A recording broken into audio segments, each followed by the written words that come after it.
fine. Okay, we'll go with that. Good evening and welcome to this meeting of the Planning Committee, including those watching online. If the fire alarm is activated, please vacate the offices via the stairs, either through the security door to my right or opposite the lifts in the foyer. Please do not use the lifts. Please assemble in Hawley Square on the Green, where officers will assist you and advise when it is deemed safe to return to the chamber. Does anyone intend to film or record audio of the meeting? I would advise that if filming takes place, anyone in attendance in the public areas may have their image captured. I urge anyone filming proceedings to avoid filming members of the public, particularly if there are children present. Would everyone present please ensure their mobile phones are turned to silent and that they are not used to make or receive phone calls or messages in the chamber whilst this meeting is in progress. I have the following members who wish to speak under Council Procedure Rule 20.1. Item RSD4C, Councillor Helen Whitehead, and I don't have the item number, but also Councillor Phil Fellows for item 3 on the agenda. Are there any other members who wish to speak under Council Procedure Rule 20.1? Please announce it now. Thank you. I don't have any apologies, so just checking with the clerks. No. There are no apologies, are there? Are there any declarations of interest? Councillor Alban. Yeah, thank you, Chair.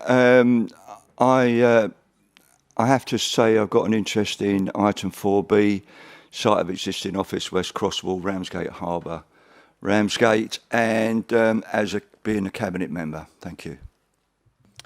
Thank you. Do members agree that... Oh, hang on a minute. Councillor Bright, sorry, I nearly missed you out there. And again, 4B for the same reasons. Thank you. So that's the two of you. Do members agree that minutes of the Planning Committee meeting held on the 20th of May 2026 be approved as a correct record? Can I have a proposer and a seconder, please? Councillor Boyd and Councillor Makinson. I will now ask the clerk to set up the electronic voting.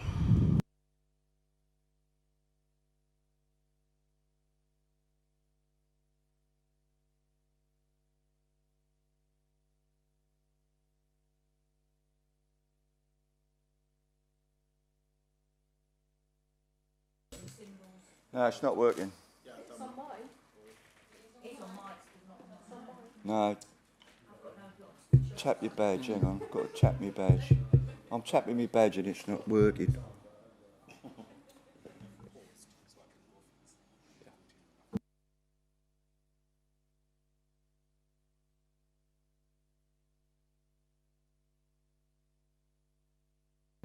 Okay, just bear with us while we try and sort this out. We will be there.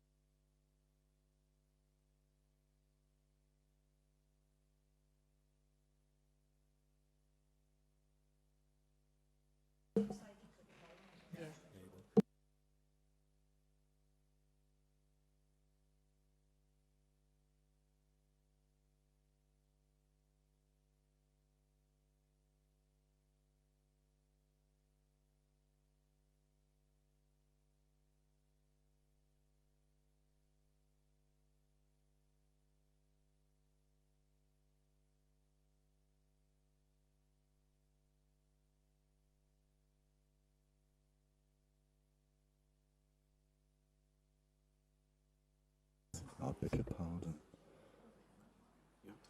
Let's turn that off then. So if I go and restart, yeah, the buttons should show. Yeah. Okay, so it should come up now. Oh, okay, all right. I didn't get any symbols, Charles, either. Normally there's symbols here. Yes. Is there nothing? No. But you can see that there is this. Was this on? So this is showing the timer, no against or anything. Let's try to see if I can log you out and back in. I'm not sure what's going on.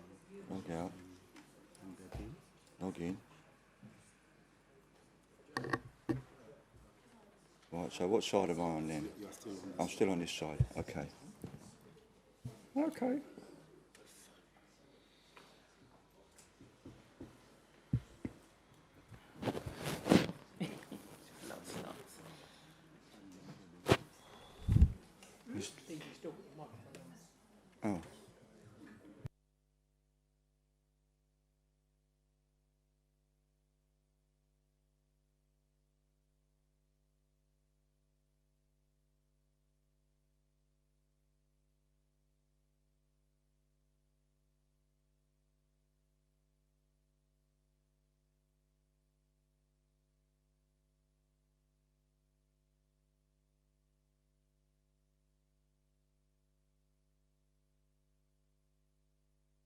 Okay, we're about to resume, so be ready. Those that haven't voted yet, please do.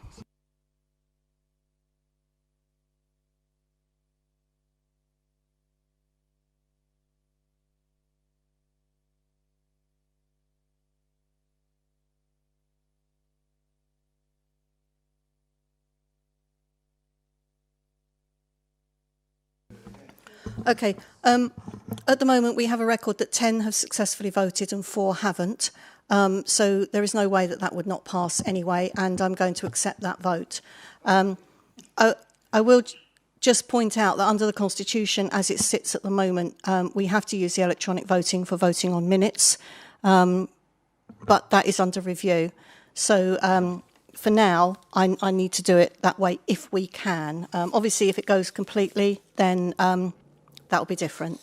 Anyway, that very nicely leads me on to a statement that I want to make. So before we move on from the minutes of the last meeting, you may have noticed that in every case there were 11 votes cast out of a potential 12, which means that in every case last month, one person either did not vote or their vote was not recorded. Before approving the draft minutes as chair, I asked Dem Services to check whether or not it was one member or different members whose votes had not been recorded, in case it was a problem with one particular microphone. Dem Services confirmed it was different microphones that had not recorded a vote in each case, which was reassuring. Can I encourage members to always record a vote? Rather than not voting, abstaining is a perfectly valid vote that carries its own weight and meaning. I appreciate this is still new technology. If anyone is having a problem with the microphone and your vote isn't recorded, then please alert the chair at the time of the vote, as we can deal with this through the clerks who cover this committee, as we have just ably demonstrated. It may matter less in some other committees, but as you know, for planning, our decisions and voting are not political, but rooted in legislation. Our decisions can potentially carry considerable costs and consequences for the applicants and other interested parties, and also for this council when a decision is challenged through legal channels. We know that when our decisions are appealed, appellants analyse the meeting recording, our verbal and non-verbal communications, among other things. It may be rare and it may seem a small thing within the bigger picture of appeals, but when voting is particularly close, even to a chair's casting vote, that missing vote really could change the outcome of the decision. And I would not want to give an opportunity for questions over technical failures to be added to any legal challenges being made. So please, if there are any problems, as you have done, please speak out. Does anyone have any comments or questions on what I've just said? Thank you. I'll move on then to agenda item. That's quite worrying, because what happens if we think it's registering here, but we don't? We don't. I mean, the reason I like putting my hand up is because I like to concrete things. I can clearly see I've voted, and you can clearly see I've voted. But I mean, I was voting. I'm not saying it wasn't my machine. It could have been my machine, but I voted every time, and I'm assuming everybody else voted. So, if that's correct and everybody on the planning committee voted, then it's quite worrying that the issue is between here and there, because there certainly wasn't anything like I saw here, because there were no 3 boxes. I always had the 3 boxes to vote, so that's quite worrying that my vote, I don't even know if my vote's got to you.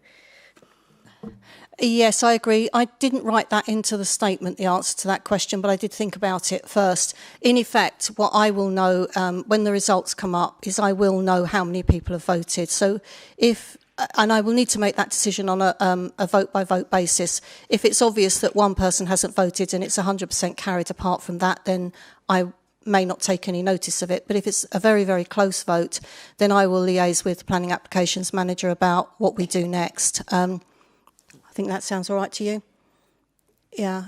So I think we do have the opportunity with the system to know who has voted. And is that still working, Charles?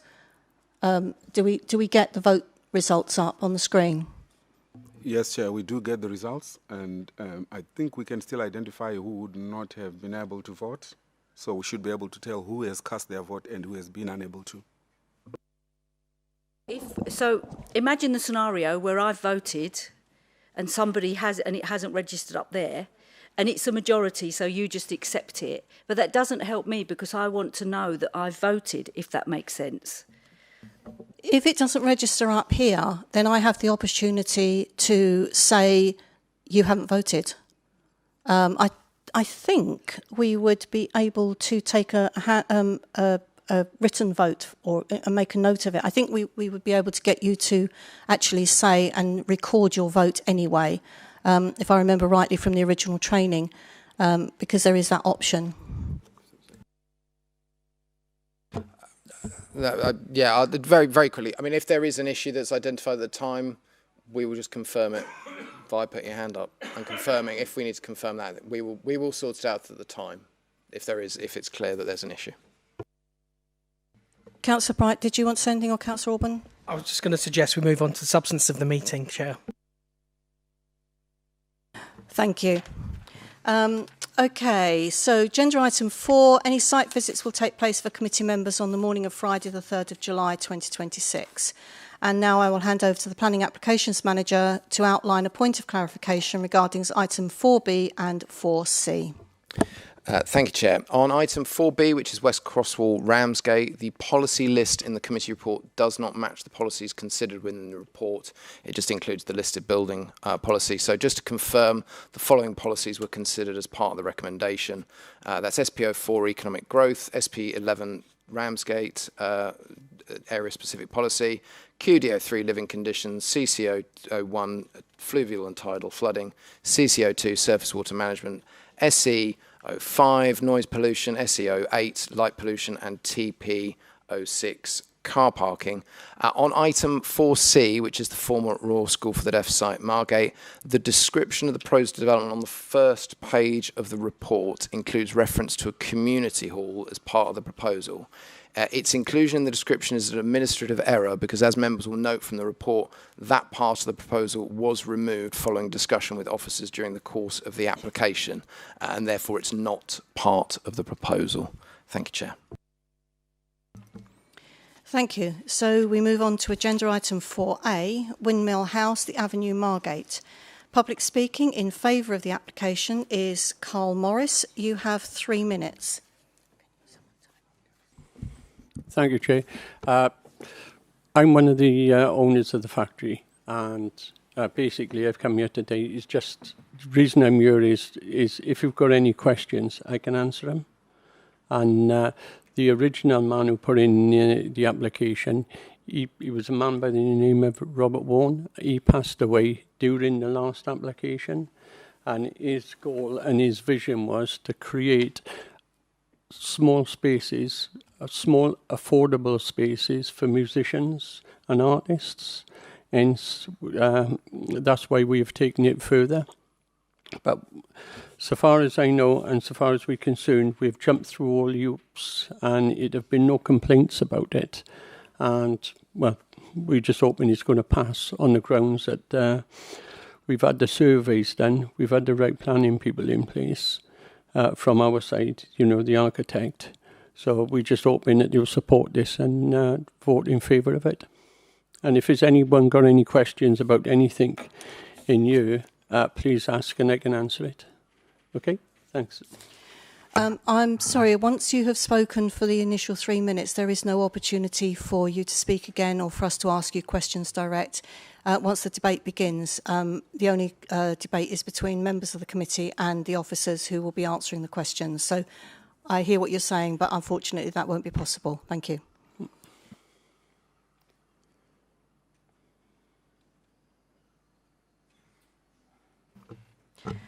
At which point I now hand over to the Principal Planning Officer to outline the report.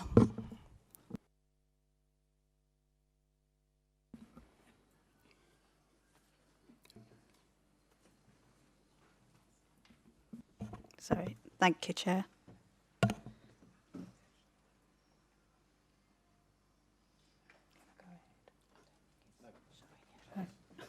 Sorry, we're still dealing with technology. Just bear with us. I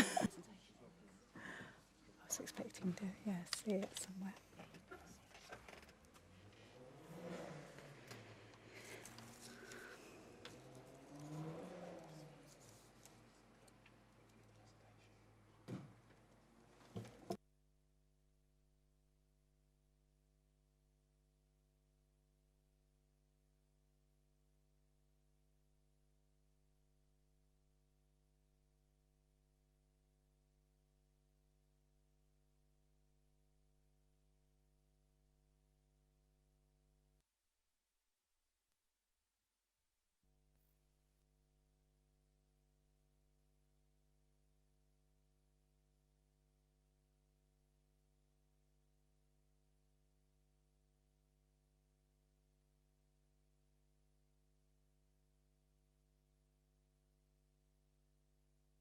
Apologies, members. We're just getting the presentation up on the screen.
We'll just take a 2-minute, well, however many minute, hopefully 2-minute adjournment while we sort out the IT. Sorry about this. Thank you.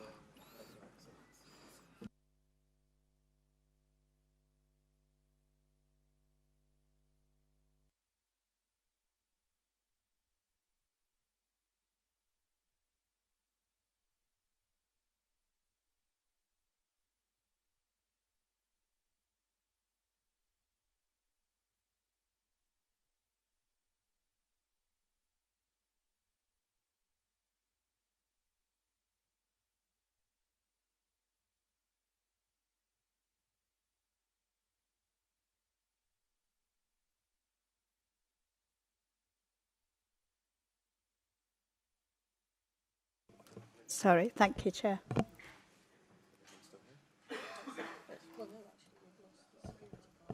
So this is the application site outlined in red. I don't know what I'm using. I don't know if this will work. Does it work in that side? Should be the other way up.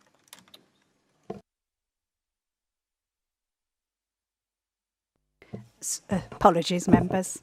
So this is the application site outlined in red. We have an access road here, a building here, and a yard which has some containers and other buildings inside. So this is an aerial view of the application site. So that's the access road, the building, the yard to the rear. And as you can see, it's surrounded by residential development. We have John Thompson Mews, Addiscombe Road, and Poets Corner at the top here. And this is a view of the application site again. So the access road is here, the picture of building that we've seen here, and this is the yard with the containers and outbuildings. So just a quick view of some photographs of the site. So this is the access road going down the side here. And this is looking further down that access road. So the building that's on the site is to the left. And this is a view from outside the site looking into the yard with the containers. Excuse me.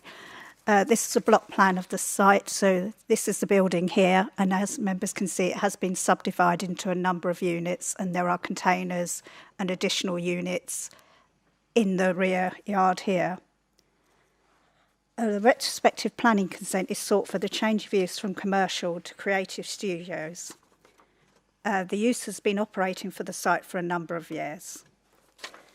Members will also have seen from the report that a planning application was received in 2016 for a similar proposal as the current one. This was ultimately refused by officers and subsequently dismissed at appeal in 2025, with the inspector finding that the application failed to demonstrate that that uses were not harmful to the living conditions of future to surrounding occupiers, but we'll come back to this point going forward. So as stated in the report, the application, part of the application site is allocated a housing site under policy H01 of the local plan. So this plan shows the allocation, and we're looking at this part of the site of the wider allocation, and the allocation itself is for 10 dwellings. The inspector considered the loss of the housing site when looking at the appeal and found that the site's potential for housing would be limited due to fragmented ownership and other factors. He concluded that the weight given to the economic benefits of the scheme outweighed the minor weight that could be attributed to the minor contribution the development would make to the district's housing supply. Given that there's been no change in planning policies or circumstances since that appeal decision, the officers conclude that the approach adopted by the inspector is correct and that the economic benefits outweigh the modest contribution of this site for housing, given certainly that it's only part of the wider allocation for 10 dwellings. Members should also note that the application is being brought before the Planning Committee the officer recommendation for approval would make this application a departure from policy H01. So just some plans that show the building. So this is the existing elevations of the building and some floor plans, so you can see the units within the building. Just to let members know, there are no external changes to the building, and the containers and buildings in the rear yard are also in situ and are not being changed. So in terms of highways and access, there is no on-site parking and only pedestrian access, but it is considered the site is well served by public transport links, and users of the site could park on adjacent streets if necessary.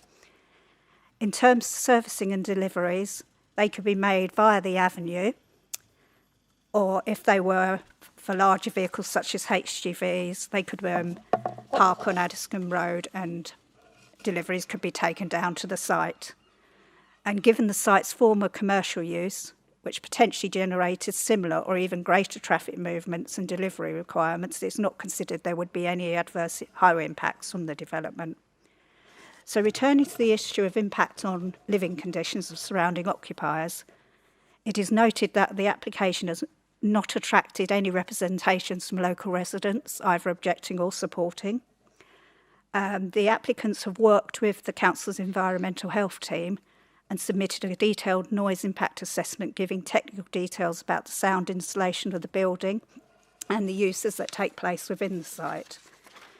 The environmental health team raised no objections to the application, subject to conditions that include restricting the operating hours of the site from 9 a.m. to 6 p.m. and different noise limitations. The applicant has agreed to all the proposed conditions, and they're set out at the beginning of the report at conditions 3 to 7.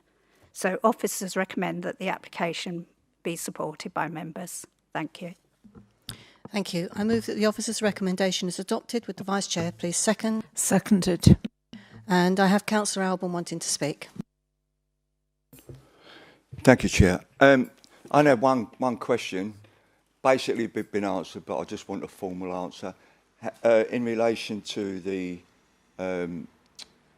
possible noise effect on local residents, I know no one's objected, but have there been any complaints from local residents regarding the current use as it has been in situ for a while, let's put it like that? There was a while ago, at the time of the sort of 2016 application, get the dates right, put my teeth in, but not in the recent sort of period. But not in the recent one. Okay, yeah. Thank you very much. Councillor Bright. Thank you. On a similar vein, I just wanted to kind of get some clarification around the type of music, because it says here about up to 75 decibels, and there's a comment in the report around direct to PC.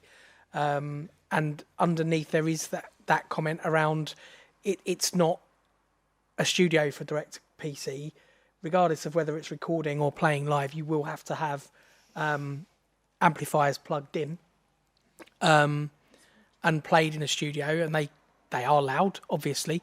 I'm assuming that those levels are still within accepted bounds. The levels have come from environmental health, so yes, I would say they consider them to be acceptable. Do I have any other? Oh, Councillor Matterface. Just a quick question. It says amplified music limited to units 1 to 5 only, but I can't. How many units in total are there, please? Because it's I've been looking through, and I noticed there was a query about amplification, but that appears to have been answered. How many units?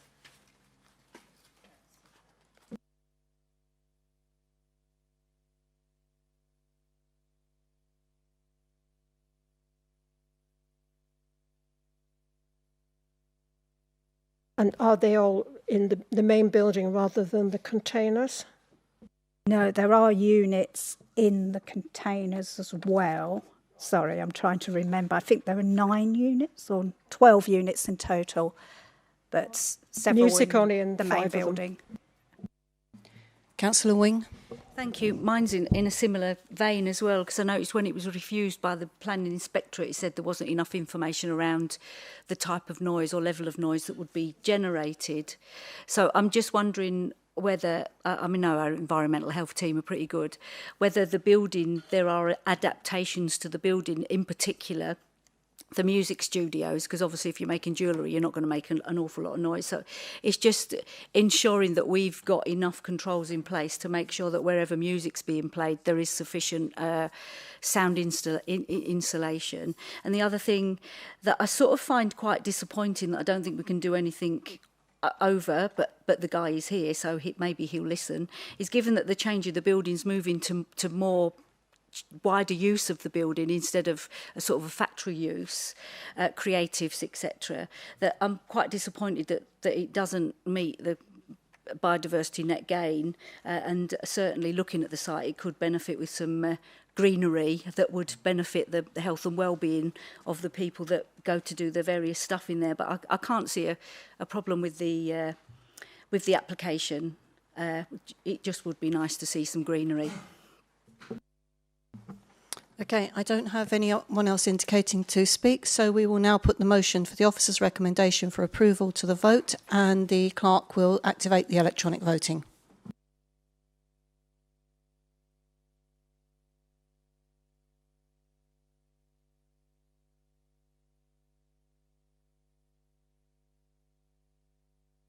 It's on. Vote now.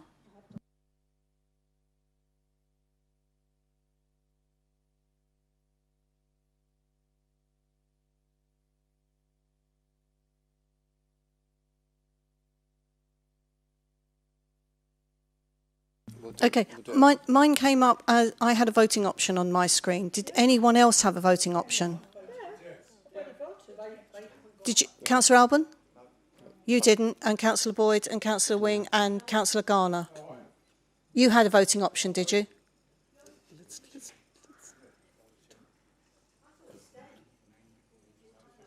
Right. Right.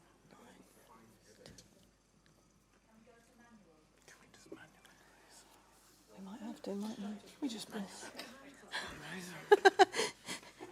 The popular opinion appears to be that we go to manual voting, and that is, it just makes more sense, doesn't it? Okay, would all those in favour please indicate? That's carried. I don't need to ask if anyone's against or is abstaining because everyone voted, so thank you.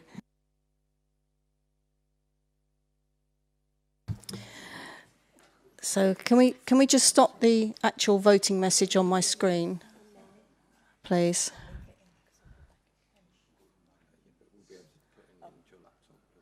Right, thank you. Okay, so we'll move on to item 4C, the Royal School for Deaf Children, Victoria Road, Margate. Speaking in favour of the application is Vicky Bedford. You have 3 minutes.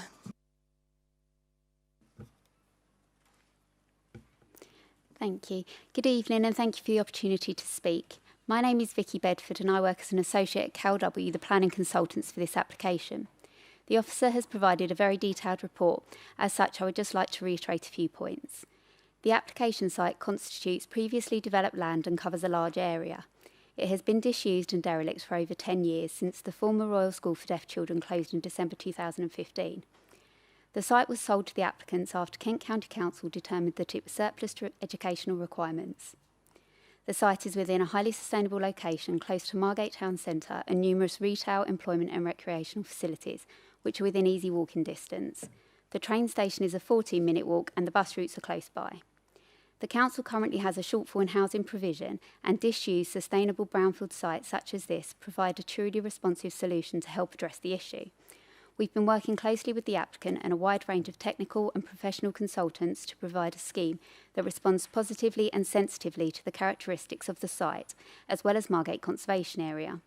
The applicants are supportive of providing social housing, however, market conditions and specific site constraints mean that they are regrettably unable to meet the policy requirement of 30%. This is a preferred target level provision, with the policy acknowledging that these requirements will be reduced if meeting them would make the proposed development unviable. We have worked closely with the Council's planning and housing teams to improve the level of social housing that can viably be offered, and have been able to amend the provision from 10%, 15 homes, to 15%, which is 23 homes. This really is on the margin of what the scheme can support, as accepted by the Council's consultants. The proposal provides a green infrastructure area of over 1.6 hectares across the site, including areas of protected trees and woodland, along with the proposed reptile receptor site. A large portion of existing trees are to be retained, and additional tree planting will further enhance habitats. Other benefits of the scheme are also important and include improved connectivity and pedestrian crossing over Park Crescent Road and upgrades to the adjacent footpath, financial contributions to local services and facilities such as upgrades to Blue Wave Leisure Centre, play space improvements at Dane Park, 3 new football pitches, contributions to education facilities and social care, and upgrades and extension of local NHS healthcare facilities, as well as bringing this disused site back into use. We hope that you agree with your planning department that the reuse of this brownfield site for the delivery of up to 150 new homes will result in significant benefits at a time of continuing need. Thank you.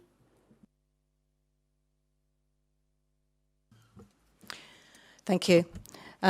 Speaking against the application, Samuel Goss, you have 3 minutes. Hi. So I'm a resident of Victoria Road, and I'm speaking on behalf of 10 other residents who I've coordinated with. We've just got 3 principal concerns regarding the proposed Victoria Road entrance. The first one's sort of inconsistently presented designs and plans. The second one is the impact on the protected trees and the conservation area. And the third one's the safety and management of traffic through the site. So our concern is that these issues are currently being left as reserved matters when they should be resolved at this stage. They're fundamental to whether this development can function safely and appropriately, and it will be much easier to disregard these concerns once the project has the green light. So to my first point on the inconsistent plans, the plans submitted for highway and pedestrian safety show a much wider entrance, reduced vegetation, altered walls, increased visibility splays, all of that to accommodate large vehicles. However, the plans submitted for ecology in the Margate Conservation Committee present a significantly reduced impact, with more greenery retained, fewer apparent changes to the features protected under the conservation area. So both versions cannot be fully realised. It's not a minor detail, this is a fundamental design issue. The committee should require a single detailed, consistent design at this stage, rather than leaving this to be resolved later. On my second point on the conservation area, this section of the site lies within the Margate Conservation Area and the trees are protected. As per my previous point, they're still under threat, depending on which document is being considered. We as the residents are not opposed to this development, but we feel that the alternative plans have not been explored that would better preserve the protected trees and heritage features. For example, honouring the existing one-way system within the site that is already in place on Victoria Road. As this project is directly impacting the conservation area, heritage features should be reflected sensitively in the designs of the new houses, which we feel are not currently being represented there. And to my final point on road and traffic management, the plans presented require creating a busy 4-way junction at the entrance of the site on a narrow road with poor visibility, fast-moving traffic. This is an area where parents drop off children for the nearby primary school. During construction, this appears to be the only practical access point to the site. There's no clear and credible plan for how large vehicles will safely enter and manoeuvre this narrow and busy road without bringing construction traffic in front of the school gates. The long-term traffic strategy relies on a retractable bollard within the development to prevent through traffic. No robust ongoing management or contingency plan has been presented should the system fail. If the bollard malfunctions or is removed, the entire traffic strategy becomes ineffective, and Victoria Road risks not only becoming a desirable rat run, but now a busy two-way road connecting Dane Park to Old Town on an otherwise one-way system. Again, we stress how this poses a serious risk to the residents and school children on an already busy and fast road. So in conclusion, we're asking that Thanet District Council require a greater certainty before the approval is granted, which includes keeping developers accountable for their designs at this stage, and to ensure that the development adds to this community rather than risking the safety and quality of life of the many of us who live nearby. Alternatives are available. Please, can we explore them further? Thank you. Speaking under section 20.1, Councillor Helen Whitehead, you have 3 minutes. Thank you, Chair. NPPF guidance is exceptionally clear that it is not our role or responsibility to mitigate a developer's potential loss if they overpay for a site or underestimate the amount of work required for a site, and that making reductions on Section 106 requirements, especially affordable housing, to offset these shortcomings is not something that's acceptable. Direct NPPF viability guidance is as follows. It is the responsibility of landowners, site promoters and developers to engage in plan making, take into account any costs, including their own profit expectations and risks, and ensure that proposals for development are policy compliant. Policy compliant means development which fully complies with up-to-date plan policies. The price paid for land is not a relevant justification for failing to accord with relevant policies in the plan. Landowners and site purchasers should consider this when agreeing land transactions. If a developer acquires land at a price significantly above the market norm or fails to account for policy obligations in their bid, we do not have to accept the overpayment as a valid reason to reduce public benefits. Legal judgments, such as the Parkhurst Road precedent, also confirm that the price a developer agrees to pay for a site cannot be used as a justification for failing to meet policy requirements, and reinforces that land value must adjust to planning policies, not the other way round. Our local plan is clear. We require 30% affordable housing on sites such as this. If that isn't deliverable due to site overpayment or lack of planning in relation to the nature of the site, that doesn't remove that obligation. Dixon Sales state that they believe that the potential for affordable housing delivery is more positive than the applicants have presented. And much is made of worries around the reliability of housing associations to take on these properties. But at the same time, their own statement also makes it clear that there would be no issue with finding take-up for affordable properties. It is impossible to argue down delivery based on unpredictability at the same time as providing an entirely predictable cascade approach. Considering especially that this was a publicly owned site that could have become a site entirely devoted to social housing and biodiversity conservation, the idea that even our minimum requirement should not be met is frankly insulting. We have moved from a 10% to a 15% promise, only half of what is required, and this is before all potential costs have been clarified and finalised, because this is an outline application. We currently have no detailed specification for surface water mitigations. We do not have a detailed sustainable surface water drainage scheme for the site. We do not have a full asbestos survey or action plan. We do have a finding of high likelihood of unexploded ordnance. All of these can dramatically increase the overall cost of the development if contamination is found. With the likely costs around mitigation for all of the above, it seems highly unlikely that we won't face another request for a reduction in affordable housing on this development in the future. And we do not currently have sufficient information to assess either that likelihood or that risk, but are being asked to make a decision now. The site is not suitable for off-site biodiversity mitigation. The KCC contribution makes it clear that this is less than optimal and that building will be occurring on existing areas of exceptional slow worm population. Kent Wildlife Trust's assessment of the proposed landscape concept plan and proposed site plan make it clear that there is no suitable space made available within the outline plans to act as a reptile receptor site for the exceptional population. I need you to draw to a close. I'm about to.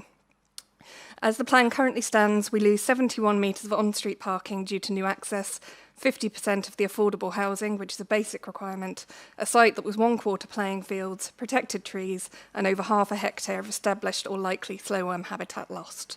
None of these are acceptable, and it's not our job to ensure that investors and developers make the profit level they want if they fail to properly assess sites before purchase, with assumptions that we will be willing to sacrifice affordable housing and essential habitat to progress on viable plans.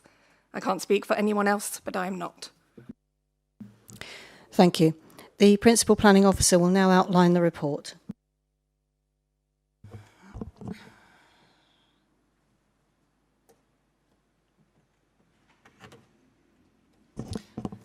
Thank you, Chair. So this is the site outlined here. So we have Park Crescent Road on the right-hand side, Victoria Road on the left-hand side. To the top of the slide is Thanet Road, and to the bottom of the slide is Byron Avenue. This is just a view of the site showing its proximity to surrounding amenities. So you have Dane Park is opposite the site to the east. This shows where the bus stops are located in terms of proximity to the site, and you can see the 3 existing access points into the site, so 2 currently from Victoria Road and 1 from Park Crescent Road. And in this location here is Blue Wave Leisure Centre.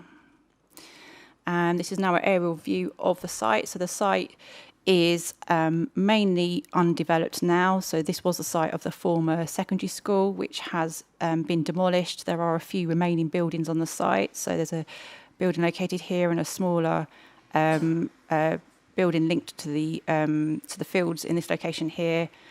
Off to the left here on Victoria Road is an existing dwelling, like a gatehouse building that was previously within the site. And on Park Crescent Road, these buildings all were previously part of the school site. So these buildings were previously providing accommodation for students, but these now fall outside of the application site, with the only building that's within the application site in this location here. And then running along the south of the site is a public right-of-way.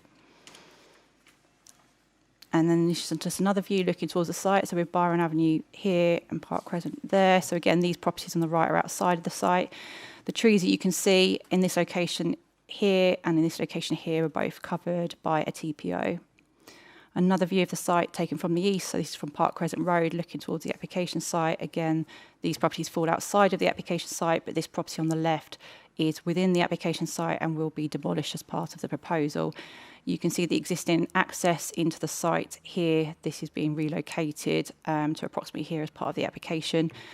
In this location here is also the new proposed access onto Park Crescent Road. And then this view is now taken from the north, so looking from Thanet Road towards the site. So again, the area is protected by the TPO here and in this location here, and again the leisure centre, which also falls outside of the application site. And then again, the view from Victoria Road looking from the west towards the site. So again, this area is covered by the TPO and also falls within the conservation area. So just a few photos of the site. So this is just going around the site now. This is Park Crescent Road. This is the junction leading into Park Crescent Road from Thanet Road, and the application site is on the right-hand side here. This is the site. This is the location of the proposed access, the main access into the site for vehicles in this location here. So it would involve the felling of the trees in this location, but these are not covered by the TPO.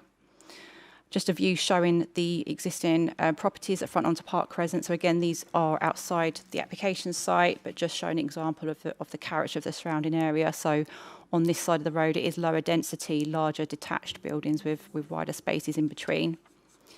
And then this is the current vehicular access into the site. So again, that will be closed up and relocated off to the right-hand side here, and the footpath reinstated. And this is the public right-of-way that extends along the southern boundary of the site. And as part of the proposal, you'll see later on, the intention is to do a build out in this location here to improve pedestrian connectivity in this location here. And then Dane Park is behind in this photo. And then this is just looking further along Park Crescent Road, again, just to show the character of the area. So it drops down into smaller detached chalet bungalow style properties. Then walking up the public right-of-way to the south of the site, this is the public right-of-way, so the site is on the right-hand side here. Byron Avenue is on the left, and just showing the character of Byron Avenue, which contains two-storey terrace properties. Then this is some views into the site. So there's a mix of photos taken at different time periods here. So this is a recent photo into the site showing how it currently looks. These are the properties, again, that were on Park Crescent Road. And then these are just some other photos that have been taken. So again, inside the site, you can see this was the area of the former building that's been demolished. And you can see the TPO trees in the distance. So that's Victoria Road in the distance there and Thanet Road on the right there. And then this is some of the existing buildings still within the site. So again, I think these are the former sports building within the site. So you can also see here the change in ground level. So there's a significant change of around 3 metres between the site and the properties that are in Byron Avenue. Again, this is the public right-of-way running along the top of the site here. And then this is the existing building within the site. This is closer to Victoria Road. So again, this is proposed to be demolished. And then again, just showing a few more photos inside of the trees. And again, this is the existing buildings being demolished. And again, Victoria Road with the TPOs on the right. So now into Victoria Road. This is again showing now the character of Victoria Road. So there's a mix of buildings. Up to 3-storey terrace properties exist in this road. There's also a mix of other style properties, detached and 2-storey. This is now the application site from Victoria Road. So this is the existing access point on the south side of the site. So the proposal for this is to retain this access, but to demolish the pier on the left-hand side here and relocate the pier further to the left in order to widen the access, allowing for better turning for refuge vehicles into the site. This again is the frontage of the site. So again, Victoria Road here, these are the TPO trees, and this is the conservation area. So all of this wall is being retained, and all of the trees in this location are also being retained other than where for the access is widening. This is the other access point to the north.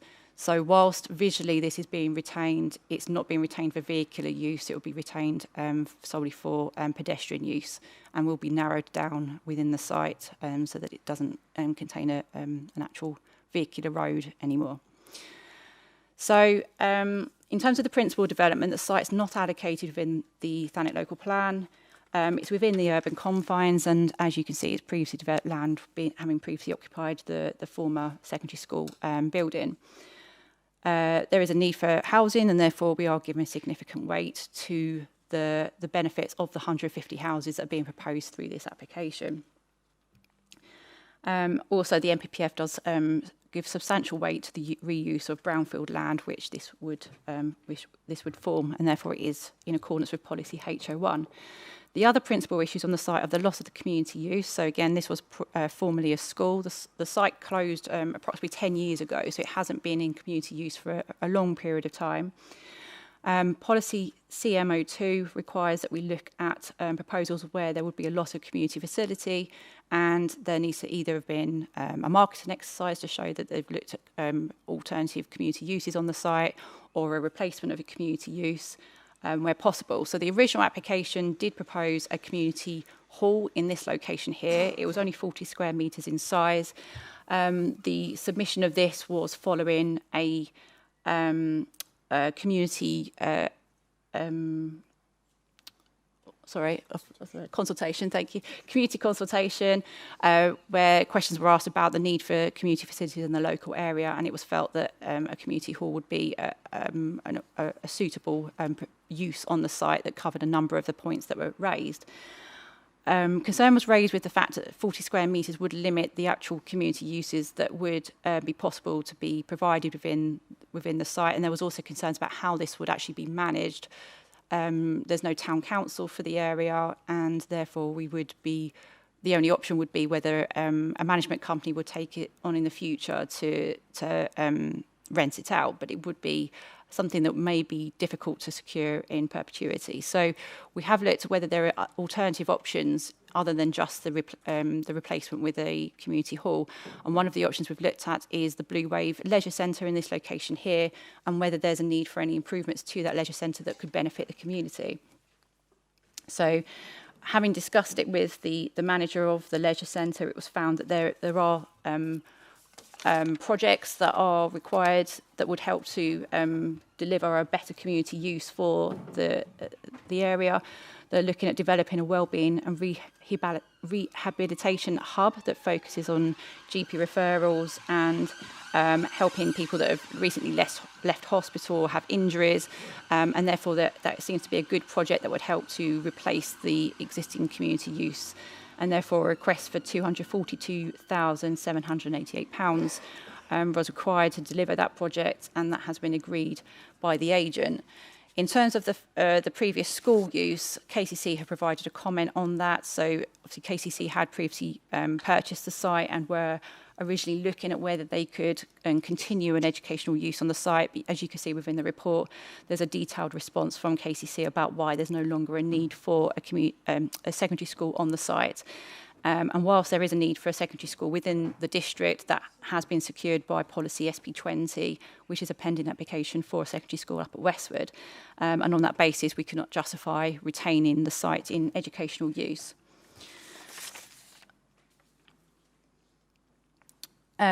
So that is considered to sufficiently deal with the loss of the community facility by the replacement through the contribution that would secure alternative community use within the leisure centre.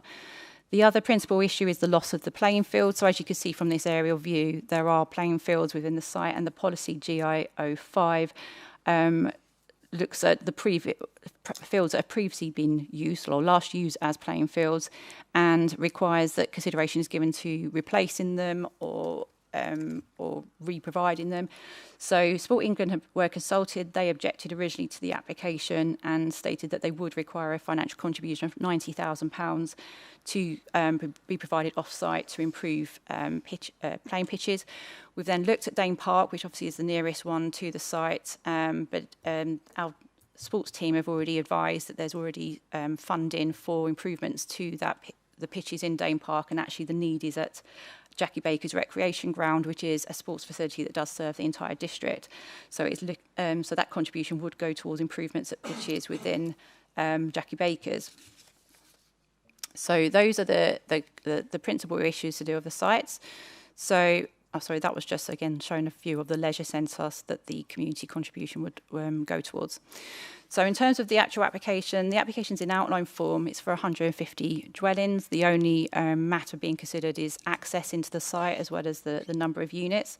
This is the land use parameter plan that's been submitted. So this is showing the area of built development, which is in yellow, and the area of green infrastructure in green. So this would mean that any future reserve matters application would need to comply with this plan, and it would prevent any new development from being constructed within the area identified as green infrastructure.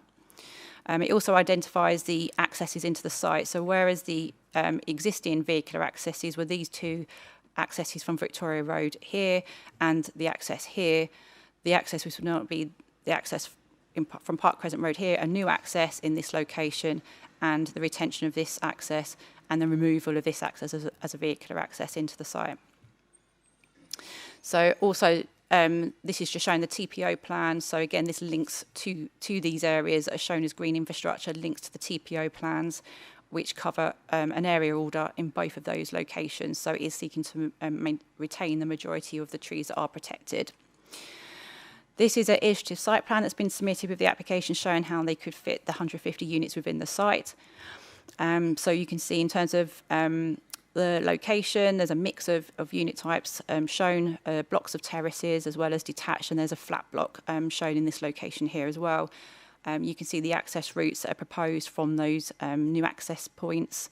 The emergency bollards that have been mentioned, these would be in this location here, which would restrict any vehicles coming in from Park Crescent Road from being able to exit into Victoria Road. So Victoria Road would only serve the units in this location here on the left-hand side of the plan.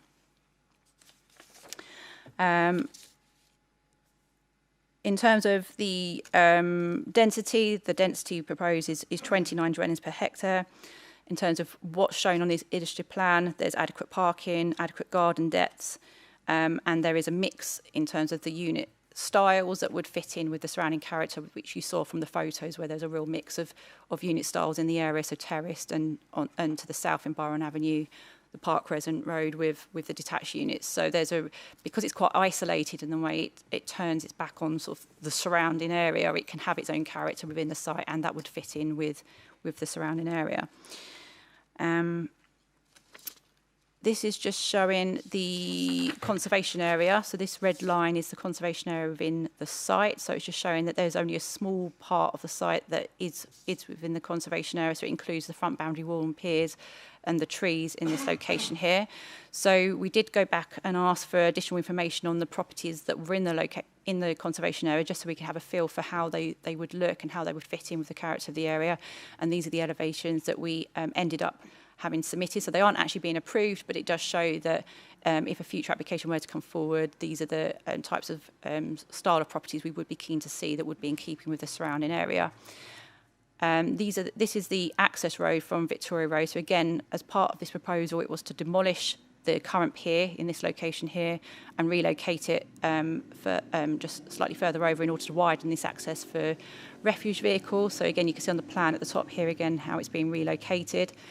So in terms of the impact on the conservation area, it's unfortunate the need to demolish this historic pier, but it is necessary in order to improve vehicular access into the site.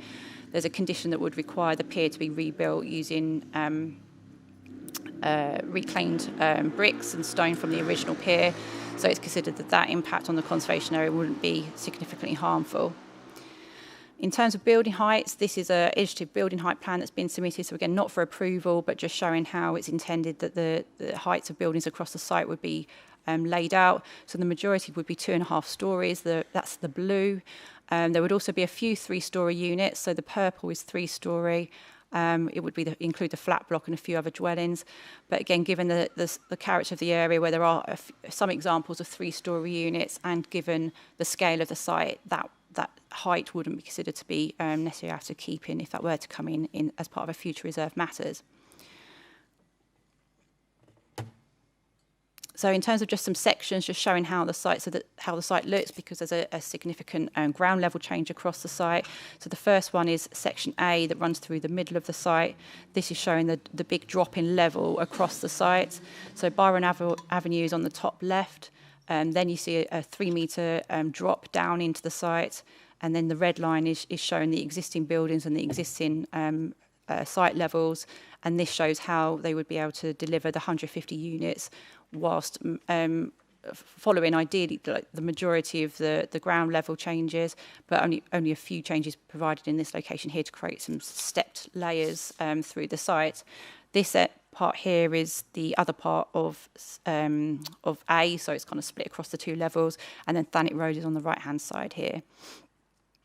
And then just looking at the other, so B is there, so that's again the section through here, so hardly any changes on that side, and again for C, hardly any changes, and then for D and E, which is in these locations here, not again many changes, really just following again the levels that are currently within the site.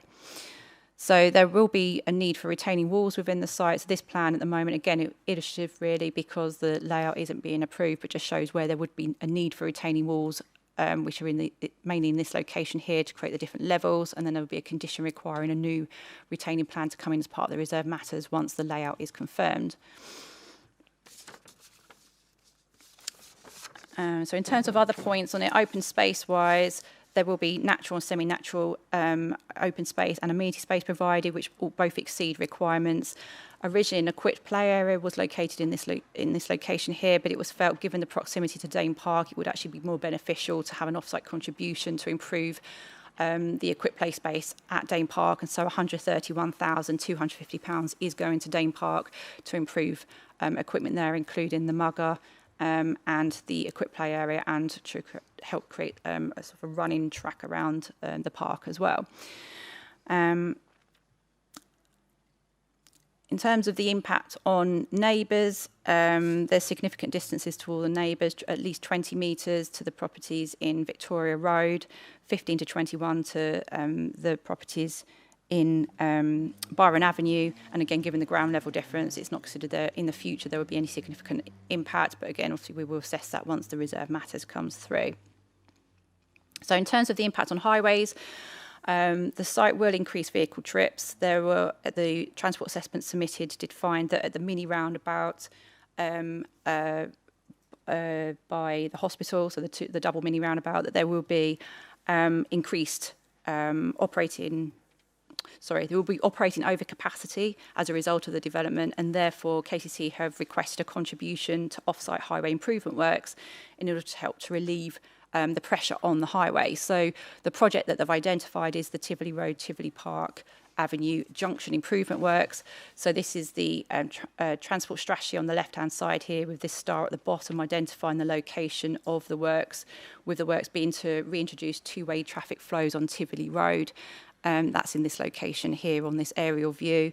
And it's considered that that would help to relieve the pressure from the additional vehicle movements. So a contribution of £125,000 towards that project has been secured and agreed. In terms of the accesses, so these plans are for approval, being that this is a matter for consideration rather than reserved. So this is the Victoria Road access plan. This shows that where the pier was here, it's being relocated here and widened, and it's showing that there will be sort of adequate visibility at this access point. And so it's in this location here where some of the trees are being removed in order to facilitate that wider access. But otherwise, it is an existing access, and so Highways have raised no concerns with the continued use of that access for a small number of properties, subject to the emergency access bollards being put in place. This is the access onto Crescent Road. This is the main access, which is the new access that's being created. So this was the area where there was a few trees that weren't protected. These are being felled, and then this new access being created here. Adequate visibility is being achieved from this access, although there is a need for double yellow lines that extend along Park Crescent Road, which will reduce the number of vehicles, but the parking survey that was carried out showed that there is adequate capacity for existing parked vehicles, and this wouldn't have a significant impact. So this access has raised no concerns from Highways' point of view. And then this is the other new access onto Park Crescent Road. So this red here is the existing access. That's been removed. This is the new access, moved further along. It helps improve visibility and is wider. And again, you can see the need for the double yellow lines. This is the new build out on the top of the slide here, which would be provided in order to reduce the crossing distance from the public right of way, which is in this location here, over to the other side of the road. And then this is the access into Dane Park. So again, no concerns are now raised with this access. And the other point is the public right of way. So the public right of way that runs along the south of the site here, the application, the comment that received from KCC was that there was a need for improvements to the public right-of-way. We've looked at that and what the project would involve, and they've considered that there would be a need for the resurfacing of the 83-metre length path and also the replacement of the bollards and finger posts at the entrance to the public right-of-way. So a contribution of £18,836 towards that improvement is secured. So in terms of the impact on trees and biodiversity, this is the tree removal plan. So the trees outlined in red are the ones for removal. So sorry, it's a bit busy, this plan, but the red are the trees to be removed. So a number of the trees to be removed, like in this area here, for example, and in the centre of the site, aren't covered by the TPO. So the main area of concern was in this location here. Having consulted the tree officer originally, the majority of trees for removal were classified C trees, but there was a classified B tree in this location, which was a home oak, and it would have been ideal if this could have been secured, but it's in the exact point of where the access widening needs to take place, so it's just not possible to retain that tree if the access is needed to be widened for the larger vehicles into the site. The other plan is this plan here. So this is the right-hand side by Park Crescent Road. And again, you can see the trees for removal in red. But again, these are quite a few of them are smaller trees, again, classified as grade C, and none of these are protected by the TPO. So in terms of new trees to be provided, whilst again we're at outline stage, the biodiversity net gain plan has shown that there would be at least 94 new trees planted within the site, and therefore we have secured the requirement for 94 trees to be planted as part of the reserve matters. So whilst we are losing trees, we will be looking to try and offset these with a large increase in new tree planting within the site. This is the landscape concept plan, so again, not for approval, but just giving an indication of how landscaping across the site would be provided. So again, you can see the TPO trees in this location here, and then this is the drainage area, and then all the dark circles are all the new trees to be planted. So there would be tree-lined streets of trees and trees in this location here and in here close to the existing trees as well, and overall that comes to at least the 94 trees looking to be secured by the condition, and that's the rest of the landscape plan there. In terms of reptiles on the site, so the ecological plan that was carried out identified two aspects, one to do with bats, and that was to do with bats that are foraging and commuting across the site, but actually no bats actually on the site themselves were, like no bat roosts were identified. So it's considered that was sufficient, subject to at least 30 bat boxes being included as part of the future reserve matter scheme. And then in terms of the reptiles, so this plan shows the yellow dots are the areas where slow worms have been identified within the site. So there was a very large number identified. And so this was an issue that really required a lot of consideration. Obviously, with slow worms, just by them being on the site doesn't mean the site can't be developed. We have to look at how they can be carefully relocated to a receptor site. So what's being proposed through this application is that the area on the inside of this blue line that you can see here would actually be a receptor site for the reptile. So it's going to be on site rather than being relocated off site. So any reptiles obviously within that area are fine, and then anything found within the site itself would be moved into the receptor site itself. So whilst there were some issues back and forth with KCC Biodiversity about this, because KCC have said, well, in terms of a receptor site, how it's actually used, you have to balance that against the fact that originally they were showing an equipped play area in there and the community facility, and then obviously you couldn't have all those activities going on at the same time as this being a receptor site. Obviously, with removal of the community facility and with the off-site contribution for equipped play space, which means there's no longer an equipped play area within the site, there is a way now that this could become a receptor site that is sort of visually attractive for the future residents, but also protects the slow worms in the future.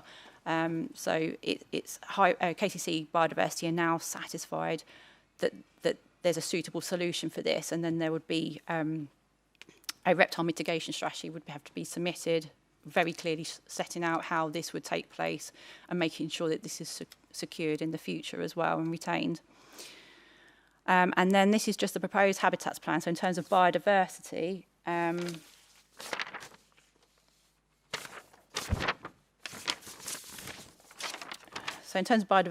there's minus 9.05% of habitat biodiversity change, and 46.31% of hedgerow biodiversity change. So whilst they are looking to try and secure as much of biodiversity on site as possible, they can't secure anywhere near the 10% that's needed. So this is showing the areas that would be on site, with the areas in orange being the neutral grassland, and the dash areas there are also neutral grassland. But there will be a need to actually have off-site credits, as you've seen with many of the other applications that we've brought before you. So there would be a need for 4.88 habitat units to be purchased off-site, which will be, again, secured through the condition. In terms of drainage, this is the drainage strategy. So foul wood discharge to existing public foul water sewers. There's currently considered to be adequate capacity identified by Southern Water. In terms of surface water drainage, this in this location here is the infiltration basin that will do most of the soak away within the site for surface water. But due to topography, there's a need for two smaller areas of drainage. So in this location here and in this location here are two new cellular soakways, which would also serve just a small number of units in this location, but otherwise the majority is within the site. Right, I'm now just passing to Ian to deal with the affordable housing and viability. Thank you.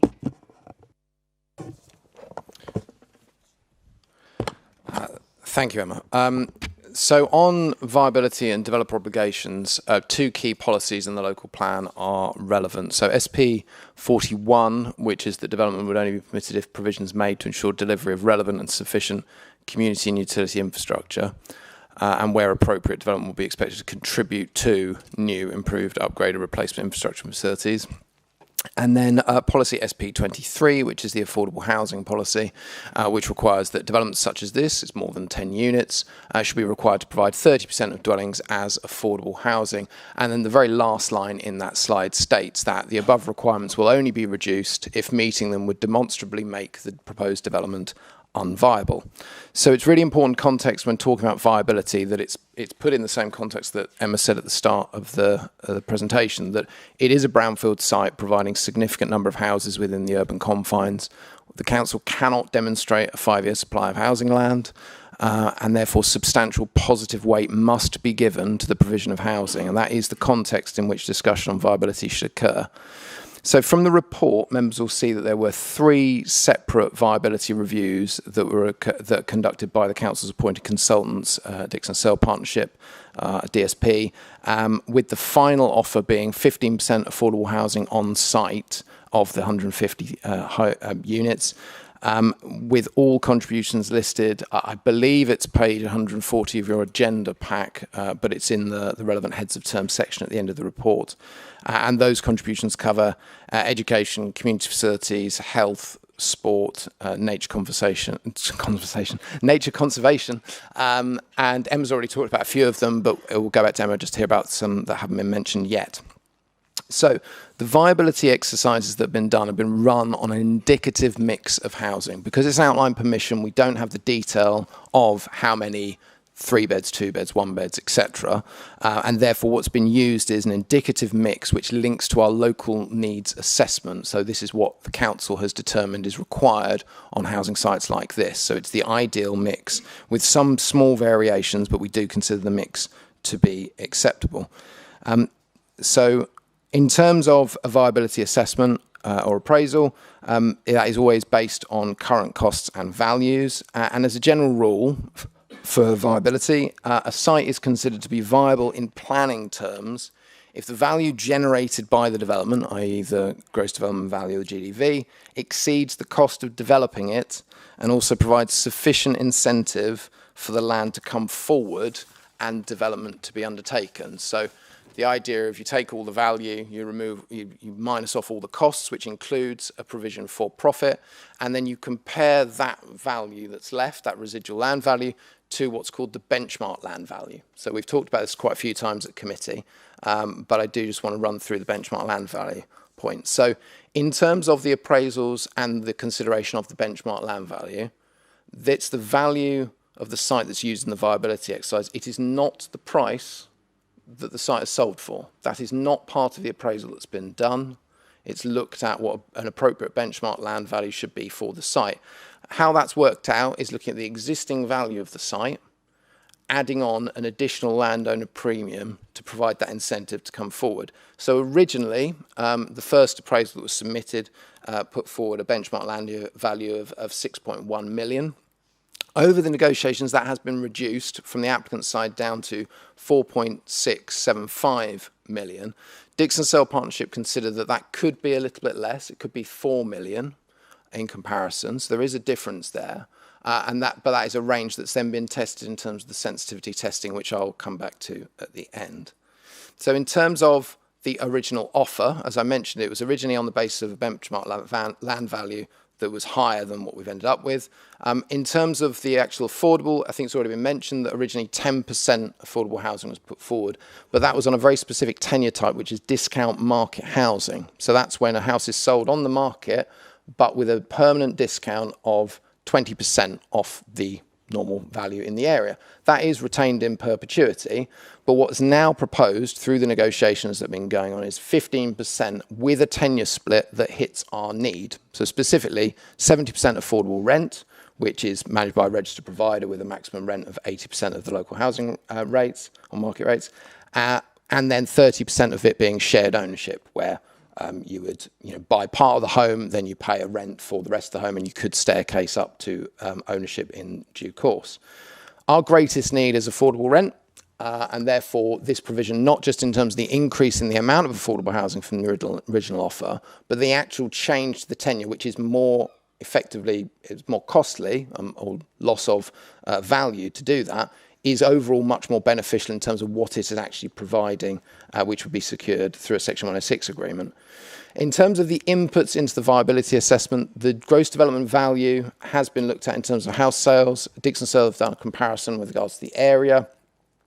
It is considered that that was reasonable. In terms of build costs, so we did make sure there was a QS, a quantity surveyor, looking at, a specific firm looking at the detail of the build costs within this to truly analyse what was being put forward. And there has been some movement in that, which is outlined in the report. It has dropped down in terms of the expected build costs for it.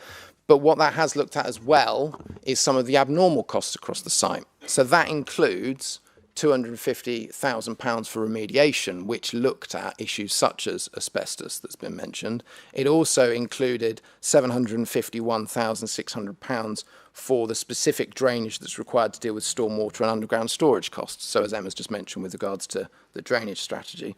And it also included, Emma's already shown the section, so you've seen the change in level across the site, included around 680,000 for a combination of new retaining walls and also actually repairing the retaining walls across the site at the moment, which are not in a good enough condition to be utilised. In addition, there is one other issue which is raised in the report, which is a point of debate between Dixon Sale Partnership and the applicant's viability consultants, which is about the interest rate, specifically the interest rate on developer finance. So the build programme on this, or the pre-construction through to the end of the project, would be about 28 months. If you're obviously borrowing the money to build this development, there's going to be developer finance on that. And the interest rate is often a point that we go back and forth over because understandably the interest rate at the moment is higher than it obviously historically has been, but there are macroeconomic factors that dictate what that looks like for developer finance. Dixon Sale considered that a more appropriate amount for percentage would be 7.5%, whereas applicant is looking more along the lines of a sort of 9%, just above 9%. So that's led to the sensitivity testing that you'll see in Annex 2. So at the end of Annex 2, you'll see that there is a table which outlines a series of scenarios which looks at what happens when the interest rate changes and what happens when you look at the difference between the benchmark land value amounts and how that results in a different level of surplus.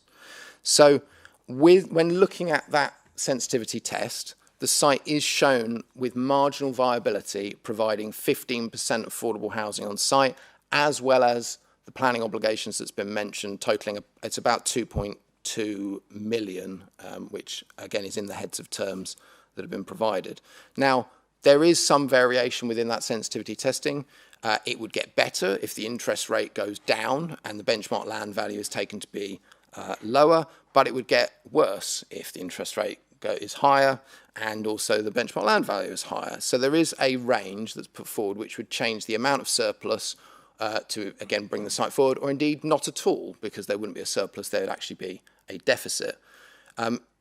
In terms of overall in the assessment and where we started and where we have got to, the assessments by Dixon Sale, in terms of the considerations by Dixon Sale of what's been submitted, are considered to be reasonable in the assumptions that have been made. And linked to that, the offer of 15% affordable housing on the site is also reasonable by virtue of the evidence provided. We consider this to be particularly relevant, one, in consideration of what the original offer was, but also in that context of the weight that must be afforded to providing a brownfield site as a windfall site to meet the housing needs which are identified, and the government are very clear in terms of what the NPPF says about the weight to be given to that, as mentioned. So when looking back at policy SP23, we do consider that the applicant has demonstrated that the requirements of that policy should be reduced, because otherwise at 30% the site would not be viable. And therefore on that basis we do think it has accorded with that policy on the basis of the evidence before the council. I'm going to pass back to Emma to talk about the remaining planning obligations. Thank you. So other than the contributions that I've already mentioned, the other contributions that have been secured are the request from KCC to do with all of the educational and social care and waste contributions, and the contribution that's been sought by the NHS towards the projects at the Limes Medical Practice and Bethesda Medical Centre. So all of the contributions that have been requested are considered to meet the tests. Oh, okay, sorry. I can't get it much. So it's considered that all of the contributions meet the tests of the MPPF, and the applicant has agreed to all of those contributions that will be secured within a legal agreement to be submitted. So, in conclusion, the presumption under paragraph 11 of the MPPF is that planning permission should be granted unless any adverse impacts of doing so would significantly and demonstrably outweigh the benefits when assessed against the framework as a whole. The applications for 150 houses on previously developed land within the urban confines on unallocated land. The principle of development has been addressed through the mitigation results that have mentioned in terms of off-site contributions. And in terms of the reptiles, that has also been mitigated. There aren't considered to be any other significant concerns that other than the potential impact from the loss of the trees, which will obviously have some visual impact and will also have some impact on biodiversity from the loss of those trees. But it is considered when weighing up the harm from that versus the 150 houses and the significant benefit that's afforded to that the application should be deferred and delegated for approval subject to conditions and the submission of the legal agreement. Thank you. Thank you. I move that the officer's recommendation is adopted. Would the Vice Chair please second? Seconded. Thank you. I have Councillor Alban first to speak. Thank you, Chair. I think I've followed Mr. Livingstone there for about 5 minutes. He lost me a little bit towards the end. So I think the site in itself, in principle, is right for housing development. Obviously, as a former brownfield site, that's what we would be looking for new housing on a brownfield site. So I'm not against the development of the site in principle. There are a couple of issues that I do have, and the main one is, which should be no surprise, is the 30% affordable housing. I'm not happy with that whatsoever. I've understood exactly what Mr. Livingstone said, but I just think 150 houses, then they can provide 30% affordable housing. No matter what mathematical genius is coming up with and of why they can only afford 15%, I absolutely think that they should do 30%. I'm concerned about the traffic problems that will arise in Victoria Road. You know, I use that quite often, and it's narrow one way. My concern would be whether I could ask a question: is there any chance of getting a pedestrian crossing at a point along Victoria Road? Has that ever been discussed or talked about with KCC highways? It looks like that's not the case. That hasn't come up as an issue by KCC Highways. Obviously, in terms of the access, it's an existing access into the site and previously would have served the school. Obviously, I appreciate there would have been 3 access points, but I think the access from Victoria Road probably would have been one of the main accesses. And this is now looking to only serve around 26 houses that this access would serve, and the rest would be off Park Crescent Road.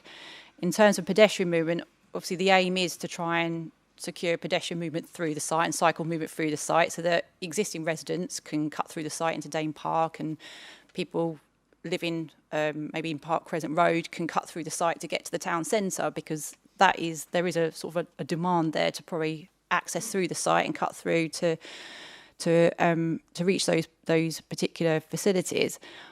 But I think it's not been identified that there's a real need for a pedestrian crossing point. It's quite a narrow road in Victoria Road. I can't see that there's a need to actually have that sort of located in there. And like I say, it hasn't come up at all from KCC. They've not raised that as an issue. The only issue that's come up is to do with the crossing point, obviously mentioned, to do with the build out on Park Crescent Road, because this is a much wider road. And that build out there would allow for a reduced distance between the footpaths to reduce the impact for pedestrians across the site. But yeah, in terms of Victoria Road, nothing has come up on that. So, thank you, Emma. So the answer was no. So just let's put it like that. I'm pleased to see the biodiversity and all of that upon the site, but I'll leave that to my green colleagues over there who know the damn site more than I do about those kind of things. But that's all I want to say for now. Thank you. Before our Green colleagues come in, there are others on the waiting list to speak, and I am handing over to Mr Livingstone to answer your other question. I suppose it's apologies, Councillor Robin. It's not a question. It's more of a it's more of a comment. I appreciate the sentiment with regards to the 30%, but I just obviously remind members of the wording of the policy that I outlined, and about how every application that we determine has to be in reference to and significant regard given to the development plan, which has that policy. Councillor Moore. Yes, thank you, Chair. Thank you for the presentation, and thank you, Ian, for absolutely bamboozling me with all the facts and figures. I fell asleep at the end. I couldn't cope with it. I'm not in favour of this development as it stands presently. I find myself agreeing with Councillor Whitehead on most of the things that she has mentioned, and she is an advocate for housing in the area, so for her to speak out against something tells you that it's quite important. I'm also would like to bring the points that the objector brought in, which I find very salient regarding that road area. I work in that area, and I know that area very well. There would be a need for a crossing point. And if you was to ask the parents that walk their children up those roads to those schools, you would find that there are lots of near misses which aren't reported.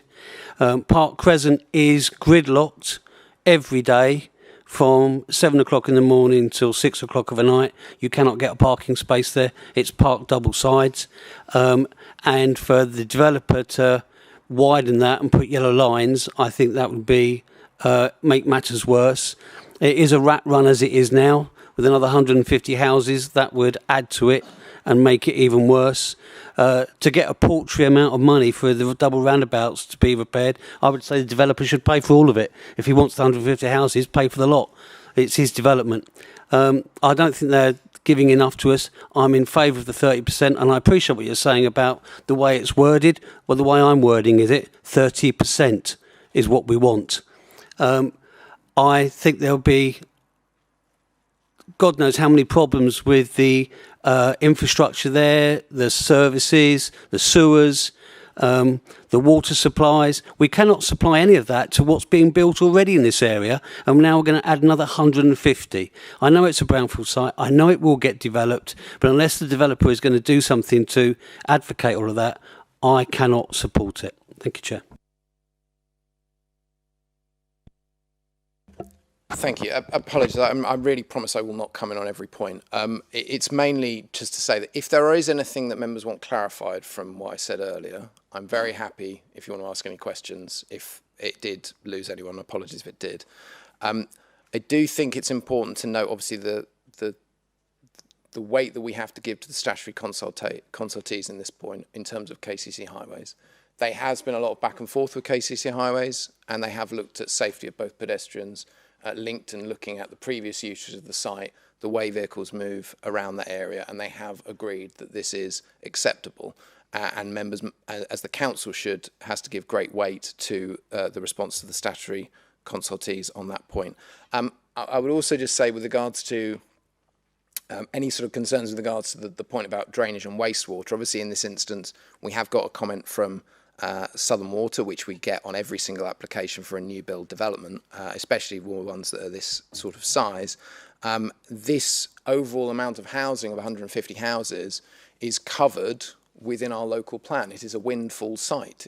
Our local plan went through full consultation with Southern Water, and all of their provisions with regards to water resource management from 2024 have looked at our projections in terms of housing growth at that point in time, of which our requirement was pretty much, actually it's less than what it is now. So they are providing, or should be providing within their plans, for more than we are now required to provide. So in terms of any issue with water supply, there is no justifiable reason to seek to refuse this planning application in our view. In terms of wastewater, there are specific provisions. We've looked at obviously a significant number of conditions, as always, of which are required to be provided. And indeed, because this is an outline application, there is a lot of information which will come in at the reserved matter stage. I appreciate a lot of members have misgivings about this because you want the detail now. Well, the system, unfortunately, in some instances isn't set up to give you the detail now, and that is something that is allowed to be provided later. It's about making sure that the conditions and the structure in this outline permission is in place to ensure the development comes forward to comply with all the policies, and we think the suite of conditions and obligations would mean that that happens. Thank you, Chair. Councillor Garner. Thank you, Chair. I've got a couple of points I want to raise that might involve a couple of questions as well. I want to start by thanking Councillor Whitehead for her contribution. I listened intently to what she was saying about the affordable housing situation and the viability assessment. I put a great weight on what she said. She, as Councillor Moore mentioned, she's a housing portfolio member and also responsible for planning. So I think we need to hear good, proper answers to all the points that Councillor Whitehead raised, which I won't repeat because I want to move on to a couple of other things. But I agree with her that we need those answers. I do want to come back to Southern Water because I think there are some legitimate questions that we need to ask as a planning committee. We've seen, I hear what you're saying about this is all considered in the local plan. Southern Water at that time, which would have been up to 5 years ago when it was signed off, the local plan, have said that they can accommodate this, but the evidence doesn't back that up, because, and this is not just to do with sewage and wastewater, this is also to do with actual supply of water. As soon as we get a few hot days, we get water shortages. There's a few weeks ago, there were bottles of water delivered to a number of houses near where I live. I'm sure all around Margate, around this area, because there were fears that didn't materialise generally across the district, but in some areas it did. And I know there's a forecast for hot weather coming up this weekend, and I know, because I saw it when I drove in this afternoon, evening, there are bottles being delivered to houses. You know, my next door neighbour gets them, so they're already preparing for that. So I don't saying what Southern Water saying yes, we can connect these houses up and we can supply water to them doesn't necessarily satisfy me, because I think I would like them to confirm that there is sufficient capacity and that wouldn't adversely impact existing houses. So those houses down Byron Avenue and other places around in the surrounding area, are they going to be impacted adversely at any time, especially if it gets a bit hot? And is there any work that they need to do on this for this specific site that needs to be done to make that capacity deliverable. So I think we need to be more proactive in getting them to commit to these things rather than just telling us that they can connect up. And it's a similar with the sewage and wastewater. Again, we've seen what happened recently when we got heavy rain. We go from a heat wave and not bad water supply to heavy rain and sewage in the sea. You know, so have they confirmed that there is sufficient wastewater treatment capacity for this that won't adversely affect everybody else? And are network upgrades required before anyone can occupy this? Or are they saying that isn't going to be the case? Because I think there are a number of issues. We've talked about biodiversity and how that can't all be delivered. I think you said it can't all be delivered on this site, despite, yeah, I see this is a brownfield site, but there's a lot of green space on there and a lot of trees on there. But I just feel it's incumbent on us as a planning committee that we've got to be satisfied that this essential infrastructure can be successfully provided for these larger developments. It's incumbent on us to do that. So I think I'd like to be more satisfied about that. So I'll hear what others have got to say and obviously hear what you've got to say about that. But thank you. Thank you. I can confirm Southern Water in their comment, as I mentioned, they were consulted on this application, confirmed they did a capacity check and there was adequate capacity in the local sewage network to accommodate the foul flows of the site, which is 1.35 litres per second at a particular manhole. So in terms of a capacity check, that's happened. Southern Water have confirmed they can service the development for wastewater. So in terms of the issues of supply, as I've already mentioned, this housing number is within the housing targets for the council. Okay, it takes up some of the windfall allowance that we make when we are looking at how the housing need will be met. I've already mentioned about how the local plan obviously consulted Southern Water and looked at that projection, but aside from the reference obviously to how far along previously the local plan was, as I mentioned, Southern Water are required to do a water resource management plan every 5 years effectively to look at in the wider area what's happening with their resource and how that can be effectively covering all of the housing development and population growth that occurs. They're required to do that. The current plan is with DEFRA at the moment for signing off, but the draft is there. They've had consultation on it. All of that information that they've put forward about how they're going to serve and supply not just our district, but obviously Southern Water actually goes around sort of horseshoe, because you've got South East Water in the middle. It looks at population prediction and the housing numbers, and at that point it was at the point of 2024, 2025. At that point, and as we are currently doing always, we provide Southern Water with our projections for housing numbers and completion rates every single year. We provide it. Our annual monitoring report is provided to them, so not just it says the completions, it's the projected completions. This amount of development is within all those figures. So I understand what you're saying in terms of you're not necessarily convinced that Southern Water would be able to do what they should be doing, but it is not the responsibility of the planning committee in this instance where we are. Now, other councils are in different situations because other councils don't have the amount of housing that we had in our local plan in 2020, and therefore with the changes that have occurred nationally about housing numbers, their amounts of housing have dramatically increased, specifically in West Kent. So originally, whilst South East Water, in this instance, may have been planning for a certain number of houses, that number has now jumped by sometimes 200%. So therefore, they're saying we've got no capacity to be able to do this. That's the purpose of the consultation during a planning application of a major development. Southern Water have not raised this as an issue, and they have clearly looked at this site in detail, this site specifically. So on the basis of the information that they've provided to us, and on the basis of our policy framework, there is no good reason to withhold consent on the basis of the evidence that we have before us on that particular point. Councillor Matterface.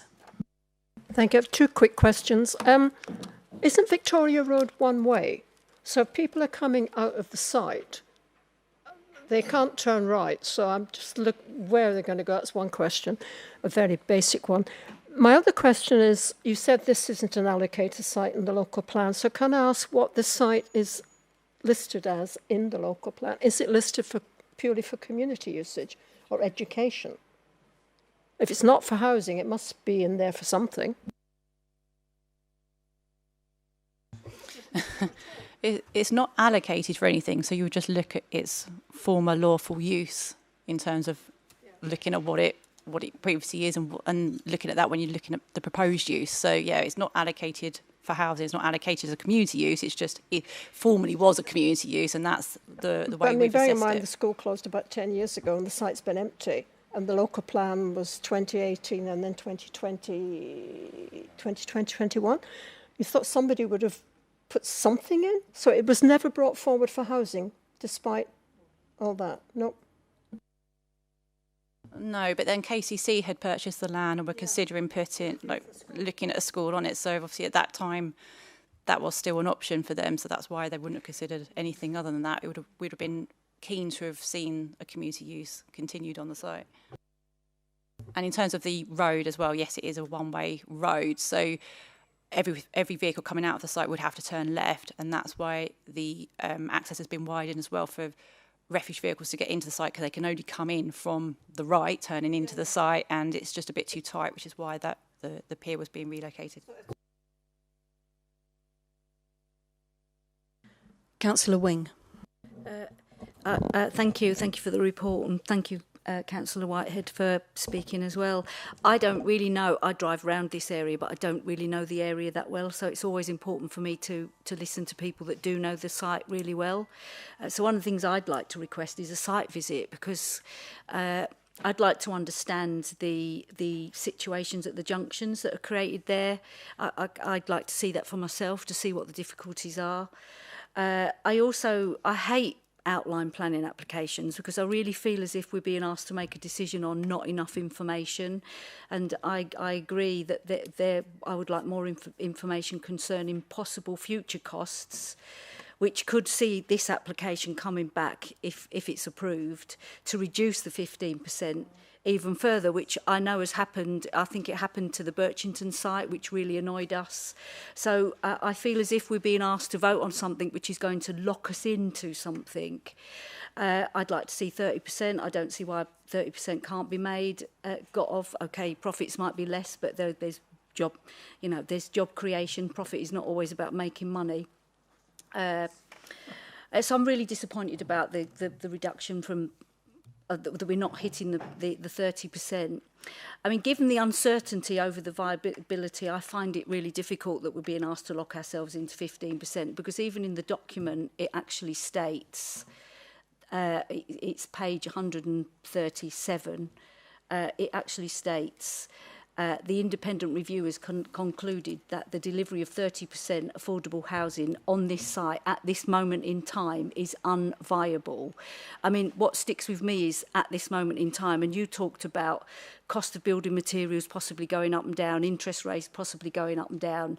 And I just find it really difficult that we could be in a situation where, okay, they're coming back for more housing, for less social housing, but they won't be coming back to say, look, the interest rates have dropped and we can actually afford 30% housing now. So it always seems to go in one direction.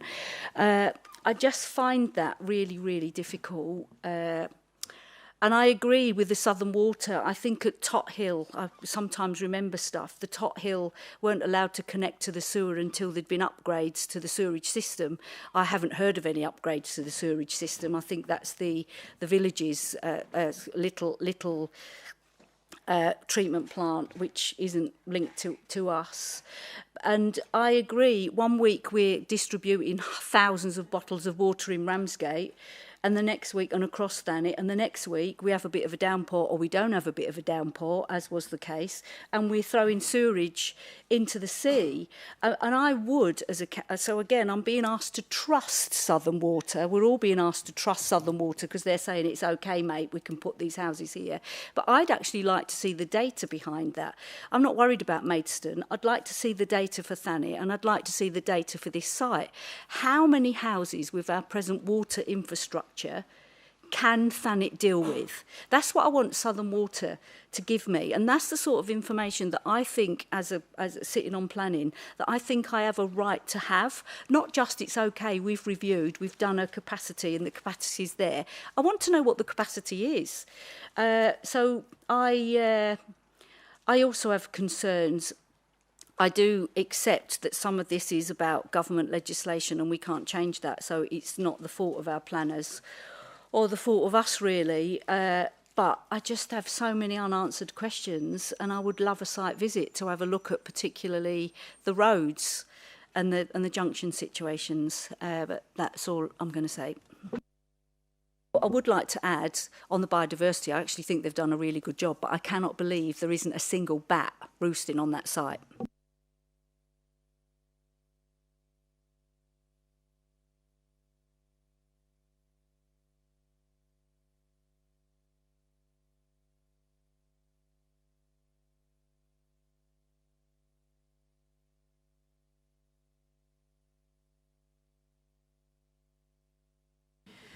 Councillor Christian Bright.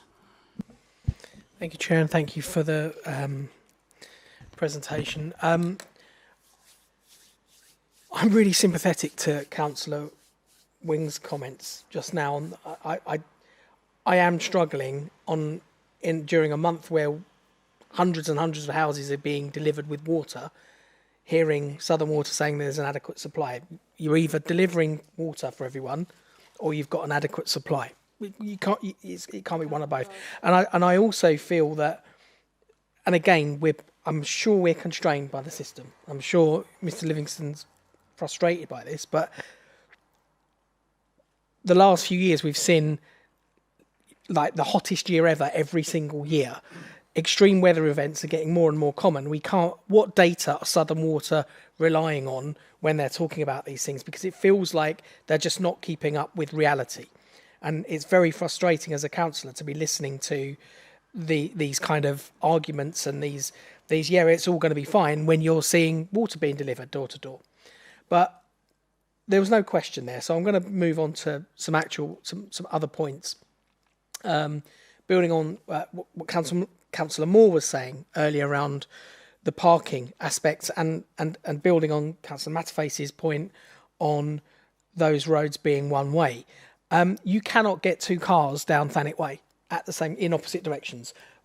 This is the way I drive here tonight. I come down from Dane Road into Thanet Way, and you have to wait. You can't have two cars passing. The roads aren't wide enough. The roads aren't wide enough going up past the site.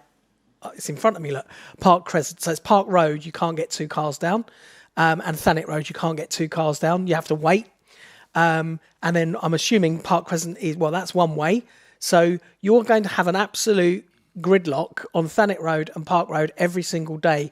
You're also removing, I think the comment earlier was 71 metres of 71 metres of on-street parking. I know in my other role from residents in Byron Avenue, on Poets Corner, on Victoria Road, that parking is an absolute premium. And again, it comes back to the consultees on the report say, oh yeah, it's fine. Well, every single photo we just saw in your presentation was absolutely jam-packed with cars. There wasn't a single parking space available. There were cars parked over driveways. So you can't tell me that there's adequate on-street parking when you're showing me a report and you're showing me a presentation that's got cars bumper to bumper all along the road. Because I know that it's an absolute nightmare. I've got Byron Avenue asking for residents' parking permits, multiple residents. I just really struggle with seeing that this is going to work in this location. I've also got a couple of little niggles around taking the money for sports facilities for kids playing football in Margate and saying, well, Jackie Baker's, everyone in Thanet uses that. Well, if you're 10 and you want to kick about, you're not going to make your way from Margate into Ramsgate. So I just think that's kind of robbing Peter to pay Paul. I'm going to continue listening to members' arguments, but I am really struggling with this one. Councillor Rozecki. Thank you, Chair. Mine's quite short questions, two of them. Are we looking at a phased development here, or are they going to do it all at once? And also, back to the parking. When they're building it, are they going to be parking everything on site, or are they going to be using the main roads again? Thank you.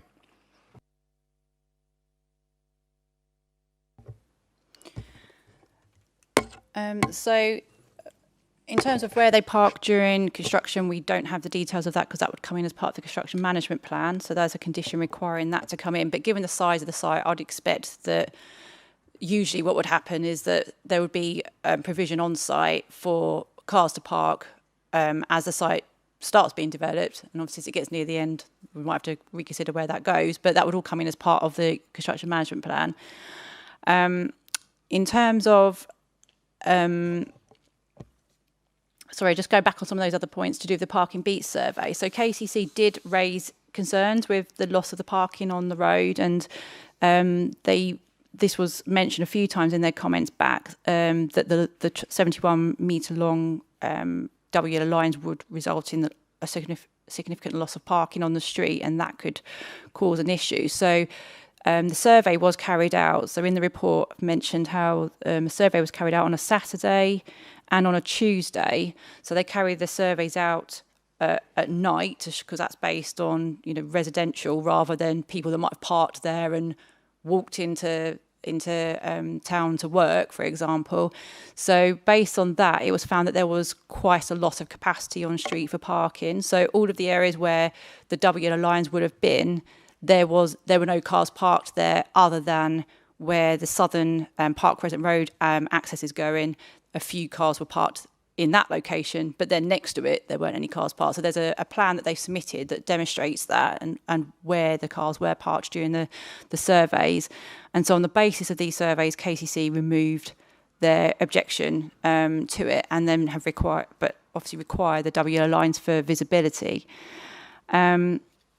And sorry, just on that other point to do with community facilities, so we did, obviously in terms of having the field contribution, like the playing field contribution, go to Dane Park, that was obviously looked at originally because that would be the place that people would go to use the playing fields. But there's already a project for Dane Park and there's already funding in place for that. So there will be improvements to the pitches at Dane Park. There will be improvements to the quality and the number of the pitches from this contribution and funding that the open space team have already secured. So therefore, we have looked further afield at the main facility that serves the district, which is Jackie Baker's, and obviously is identified in the local plan as the main district and has its own policy for improvements to the pitches. I feel like I might have missed a question out that you asked. I'm sorry. Was there a other question? Sorry? Phase. Sorry, that was it. No, there's no details of phasing at the moment. I mean, it's not an overly large site necessarily requiring phasing. I don't think we've actually put a condition on requiring details of phasing, actually. It's not big enough that we would need to know what the phasing would be. So we probably would expect that the whole site would come forward in one go. Councillor Linda Wright. Thank you, Chair. You've been talking a lot about water and water supply and how that's going to work. There's one thing that you're not talking about, and that's the drainage board. Have they had a look at the site? Because the drainage is part and parcel of the issue. You have water coming in from the water board, but you have water going out via the drainage board. Surely. In terms of the internal Stour drainage board, they're not required to be consulted on development in this area. And they wouldn't provide advice with regards to the specific requirements here because it's being dealt with by Southern Water. So no, we haven't received a comment from them and we haven't consulted them.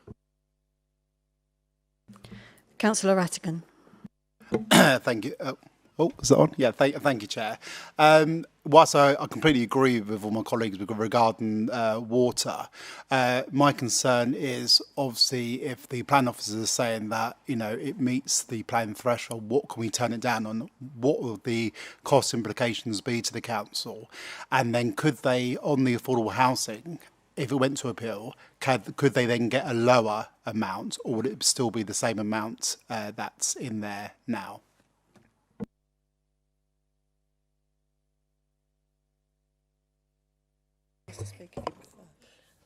No, I'll come back.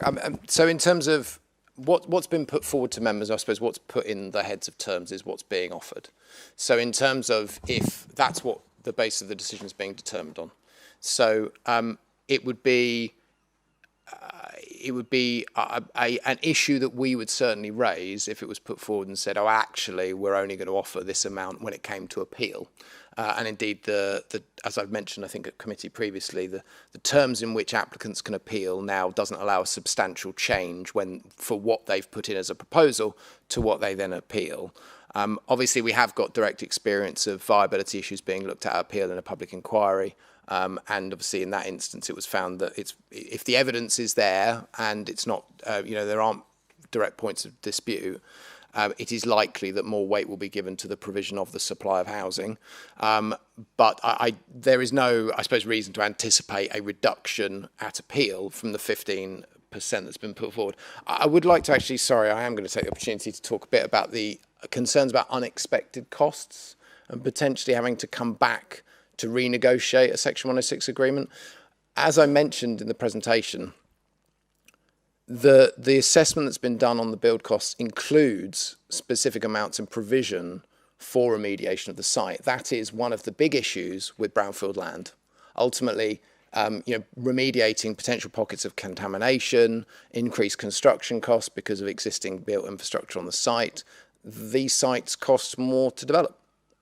We had this, members will recall, with the Flambeau site in Ramsgate on Newington Road. In that instance, members agreed a reduced amount of affordable housing. It is relevant to consider the evidence that's provided when looking at these issues. They have made provision for the drainage amounts, as I mentioned. They've made provision in there for the retaining walls. They have done as much as you would ever be able to expect them to do at this stage to look at the issue. And therefore, it wouldn't, as much as anyone can say anything with regards to something that is so in the realms of global economic policy, this is the best we're going to get on this point. Councillor Moore. Yes, thank you, Chair. And thanks, Councillor Bright, as the officer for the parking portfolio holder, mentioning his struggles to get here. The reason for that, and I think everyone needs to be aware, is that there is limited parking. There are people asking for permits. Thanet Road is a permit-only parking area. And everyone parks as far as they can, close to the town centre and to their employment areas to park. The two main businesses that park in Park Crescent are TDC's landscaping people, because they're yards across the road and they fill one side of the Park Crescent. The other side is filled by the post office service, where they park because they can't get to park by the main branch, and the remainder are hospital staff, and they park in Byron, Poets Corner, wherever they can get a parking space, because otherwise they have to pay or they get fined.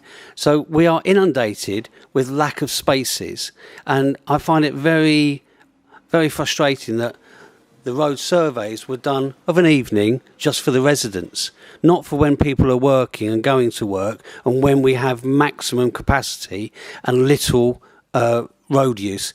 I mean, I work in that area, and as Councillor Bright said, you have to pull over and allow, you cannot get two vehicles down those roads, that whole area, right up to the lights here, right up to the top of Victoria. It is gridlocked 24/7 in the daytime, and those surveys were done at the wrong time to give a misleading assumption. Thank you.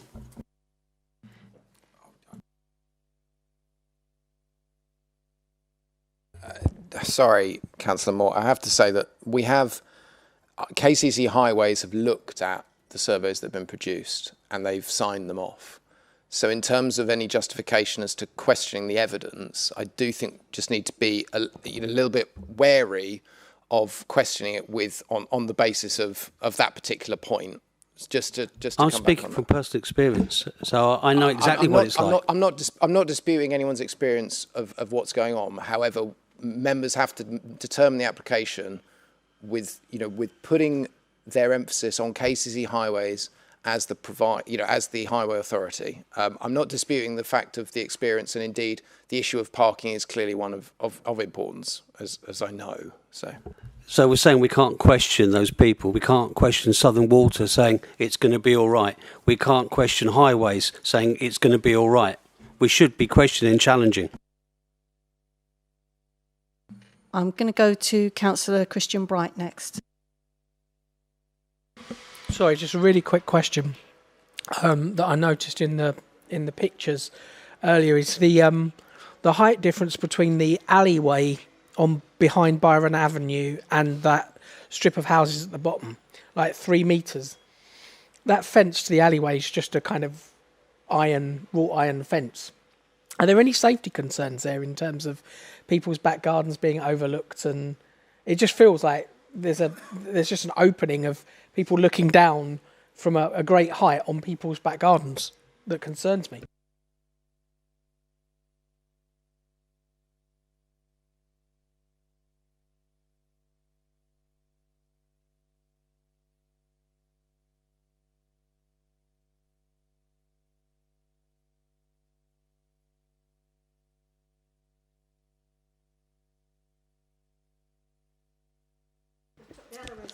That's an alleyway at the top, right? You're going to have houses down below. So you're going to have back gardens. Yeah, and then the other side of that wall is a 9-foot. Oh, so there's a wall and then there's a fence. Yeah, I think so. So this is taken at the entrance into the public right of way. I think that other photo. Oh, sorry, going the wrong way. That photo is on the far end of that. So the first photo is far left, and then this is on the right. And I think the wall just kind of it changes as you go along. So obviously at this point there's more railings, but then you've got that wall, and then you've got the public right of way, and then you've got the neighbours' gardens. But this is the retaining wall that also is requiring the repairs. So this is the one that was Ian's mentioned as one of the ones requiring a cost. So that's the retaining wall that would be repaired as well through the application. So my concern is if a load of youths are walking down there and want to chuck... Are they not looking straight into people's gardens? If I'm living in this spot that we're standing from, my back garden goes out towards that. There's going to be people walking along there and they can look down into my garden, right?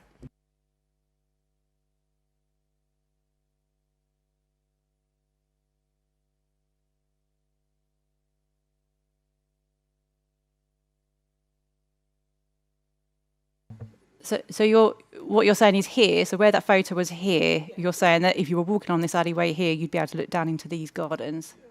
Yeah, 3 metres below. Well, yes. it looks, I mean, obviously, again, we haven't approved the layout at this moment in time, so this is just illustrative, and it could be that changes or the units go further away. But yeah, at the moment, that, like I say, I haven't got photos of the entire length of the wall, and the wall does need repair, and it might be that as part of the improvements to the retaining wall that there are changes to it. We haven't got details of what that would involve at this point.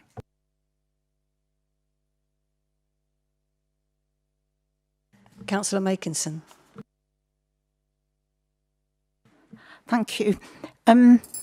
This may not be a very popular comment, but I am concerned that more value is being put on cars than on places for people to live. And I don't know what the solution is. I have a car that I use about once a month to come here, but yeah, cars are more important than homes in this case. Thank you.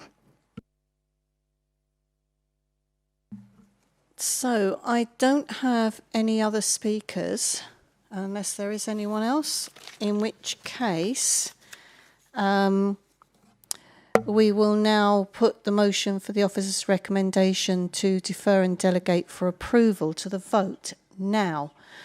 I know we've had some disasters with the electronic voting so far, but the electronic voting system is what is required in our constitution, and I am going to give it another go. So I am going to ask the clerk to set up the electronic voting system. If it doesn't work, we will revert to the show of hands.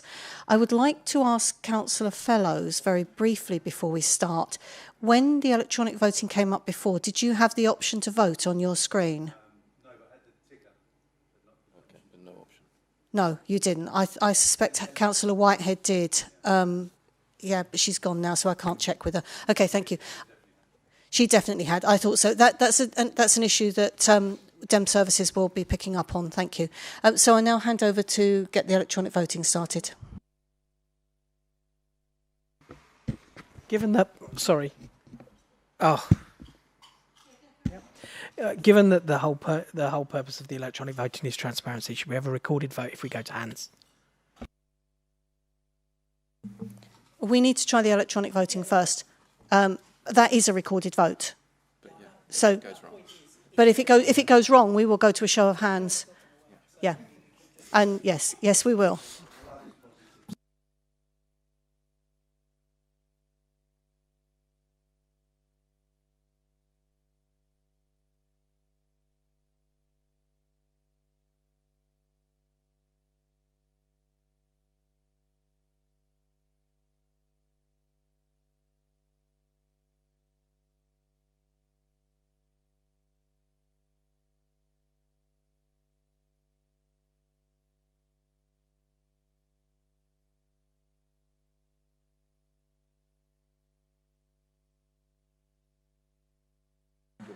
Okay, so it does seem as if the same three people are having the same problem and they are not able to vote. So we will go to a show of hands.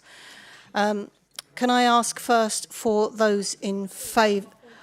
Yes, what I'll do is, if it goes with most people voting in one way or another, then we'll do if it's split, then I will do a recorded vote. You want a recorded vote? Then we'll do a recorded vote.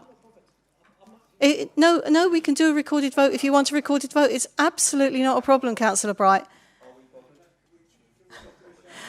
Okay, let's start with a show of hands, and what I'll do is I will ask the clerks to record the names on the show of hands. Is that okay? All right. In that case, anything so we can have a break and get out of this heat. Those in favour, please show your hands. Right, thank you. Have you got those? And those against?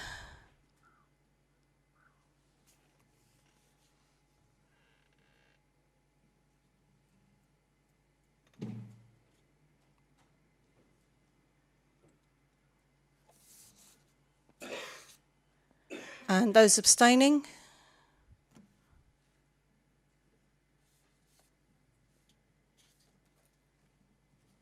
So that falls. Thank you. Bear with me a minute while I talk to or hand over.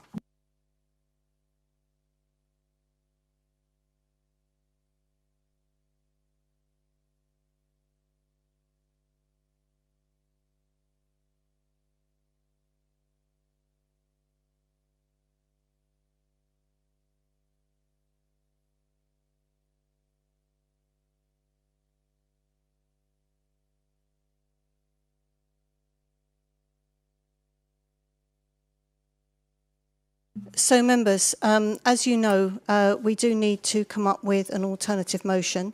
Mr Livingstone is going to very briefly summarise the main issues that we believe has come up, and we'll base the motion on that. But once he's done that, we can do the next stage. Councillor Orban? Yeah, Chair, may I suggest that the specific issue that we've come up with... Can we hear Mr Livingstone first, please, Councillor Orban? Well, no, I was going to come up with a suggestion that we could refer this back to officers for consultation. That will be the motion, but I want to hear from Mr Livingstone summary first. Oh, I might propose that. And then you can propose that. If it gets seconded, then we can go from there. I appreciate letting me speak at this point. I do think, obviously, members have raised issues which relate to very specific issues, and it would certainly feel prudent, given what we've talked about in terms of bringing stuff back to committee if further information is requested, that there are particular issues. This is not exhaustive because a number of members have mentioned some individual issues, but it would appear that the main points, and there are, I suppose, three. One is in terms of related to concerns about the amount of affordable housing, but arguably a consideration of whether or not there is the ability to increase the amount of affordable housing or potentially contributions in the future, which is something that's been raised. There are issues that can be looked at there in terms of whether or not it's prudent. It is a small site, so we would have to consider whether or not it's appropriate to do something like viability reviews. In terms of one of the main issues that's been a topic of discussion has been with regards to a combination of the consideration of highways, specifically Victoria Road with regards to pedestrian and vehicular safety, and also Park Crescent Road, particularly to do with the double yellow lines and loss of parking and the surveys. So we would look to provide further information about KCC's consideration of those issues. And then the other issue that's been raised by, and I'm doing it on a, did 3 people talk about this, is water supply. And those are the 3 issues that we would, certainly in terms of the position of what we're in, I would certainly be recommending to members that they would defer to us to bring back a subsequent report to committee following further information being provided with regards to affordable housing, impact on highways and water supply. Thank you, Chair. Thank you. Councillor Moore. Yes, Chair, and can we sort of, when we had the presentation we were talking about, there were 2 concepts which didn't marry up very well, and because it's outline planning, could we have a more robust definition of exactly what is proposed and not just outline? So it is an outline application, and that's what the purpose of the conditions that are in the report to do. In terms of the conditions, they specifically talk about what is required when the reserve matters come forward. So we can't require them to submit it as in full at this stage on the basis of what they've put in. So I can clarify that now. It's not really going to have anything further in a report if I wrote that. Councillor Alban. Sorry. Yeah, I mean, I would propose that, Chair, what Mr. Livingston has put forward, because I think from us as a committee, we've got to put a pressure, for want of a better word, on the applicant to listen to what we've said, and for them to take note of that and then come forward with something that is suitable that we could then possibly approve. Thank you. Before I get a seconder on that, as Councillor Garner, you came up at the same time. Councillor Garner. Yeah, thank you. I just wanted to add, as well as water supply, can you add in the dealing with sewage and wastewater? So it's both ends. Yeah, yeah.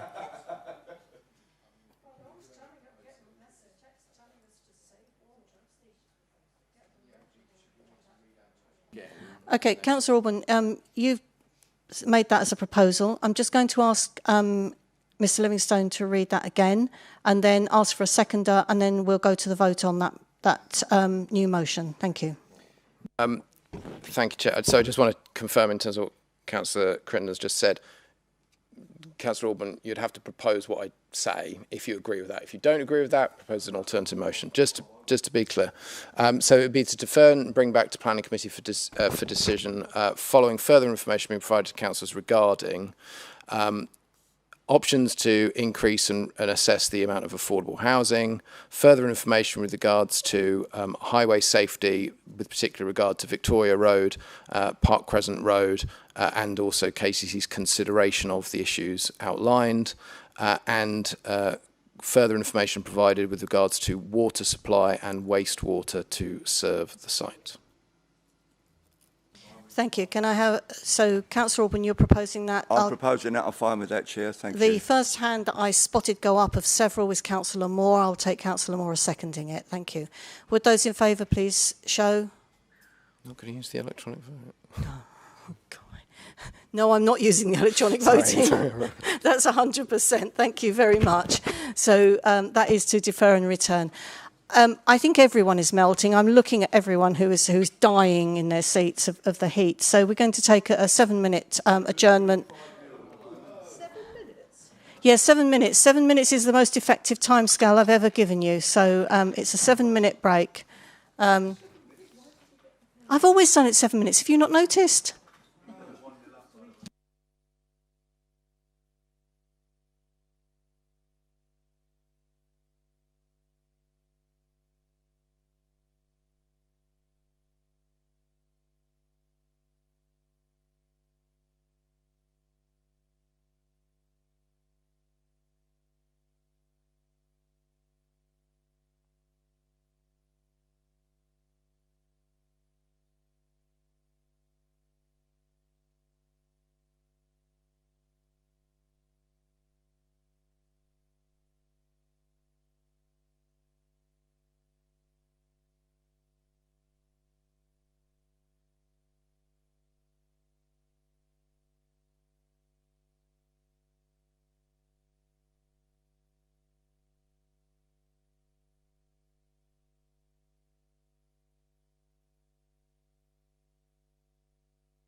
All right, members, we are all back. I have no idea if that was 7 minutes or less, but we are all back, which means we can move on to agenda item 4D, Cranford, Cliff Road, Birchington. Now, I do have someone on my list as speaking in favour of the application, but I can't. That would be me. No, we're both speaking against Helen. No, I've got you as parish council representative. Yeah, we're speaking against it. Hmm? Yeah, against it. Yeah, we don't have the applicant. Yeah, so the applicant who was going to speak in favour is not here on my list, in which case Councillor Martin Dickerson, speaking as parish council representative, you have 3 minutes. Thank you, Chair. Members of the committee, the officer's recommendation to approve this application should be rejected because the analysis simply does not support the conclusion. Birchington Parish Council's objections are not emotional. They are strictly policy-based, identifying direct conflicts with policies B1, B11 and of our MAID 2023 neighbourhood plan, and the local policies QD02, QD03 and SP22. The officer's report acknowledges that these objections, but it fails to answer them. The central failing of this report is that it treats this application as though the only question is whether the proposed building looks broadly like the previously approved detached house.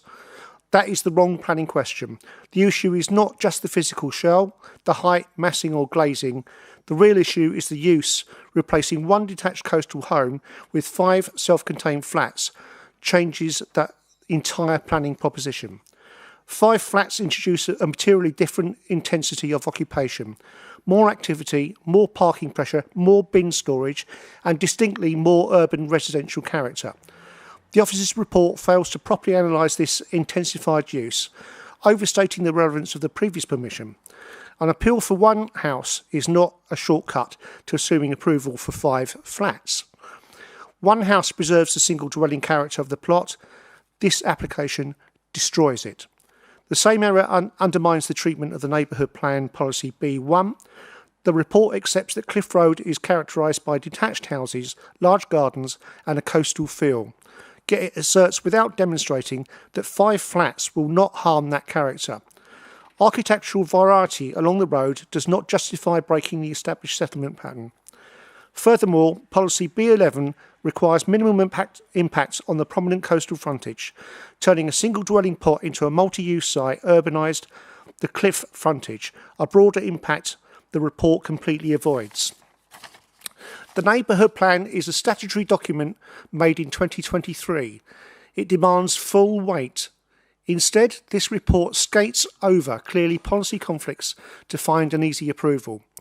It answers a narrow design envelope question while ignoring the wider development plan. The recommendation does not demonstrate policy compliance, it merely assumes it. I urge members to reject the recommendation and refuse the application. Thank you. Thank you. Speaking under section 20.1, Councillor Fellows, you have 3 minutes. Thank you, Chair. I'm speaking on behalf of the ward councillors, Councillor Pugh and Councillor Cupp, but I'm also a Birchington Parish Councillor, so I echo the words here and respectively ask for this application to be refused this evening. Our concern is not simply about the appearance of the building. The officer report places considerable emphasis on the fact that a detached dwelling has already been approved on the site, but in our view, this does not address the central planning issues before members today. Throughout the report, considerable reliance is placed on the fact that a detached house has already been approved on the site. However, the existence of that permission does not answer the question before members today. A single family home and 5 separate flats has very different planning consequences, and it's those consequences that require careful consideration. The proposal would replace one dwelling with 5 separate residential units. That represents a significant intensification of development on the site, bringing increased activity, greater parking demand, more vehicle movements and a very different pattern of occupation from that of a single family home. In our view, those impacts have not been properly assessed and the report does not adequately explain why this more intensive form of development complies with the policies that seek to protect residential amenity and local character. We are concerned that insufficient weight has been given to the Birchington neighbourhood plan. Cliff Road is characterised by detached homes set within generous plots along a prominent coastal frontage. Whilst there is variation in design, the established pattern of development remains clear. The Parish Council has raised concerns, and you've heard my colleague here, that replacing the single dwelling with 5 flats would erode the character and introduce a more urban form of development in this part of the coastline. Those concerns are firmly rooted in planning policy and, in our view, have not been satisfactorily addressed. Members will be aware of the parking pressures that already exist in this area, particularly given the site's proximity to Minnis Bay and the seafront. Yet no parking stress assessment has been provided to demonstrate the additional demand arising from 5 separate units that can be accommodated without harm to neighbouring amenity. Ultimately, the question before members is not whether a building of a similar size could be built on the site. The question is whether replacing one dwelling with 5 self-contained flats represents an appropriate development in this location and whether it complies with the development plan overhaul as a whole. For the reasons I have outlined, we do not believe that it does. Therefore, we respectively ask and reasonably expect members to refuse planning permission this evening. Thank you, Chair.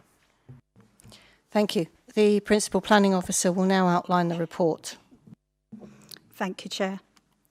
So this is the application site outlined in red. So this is Cranford.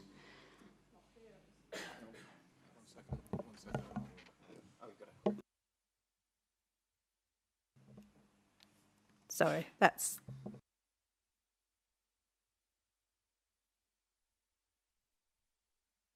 Sorry, just turned it off again.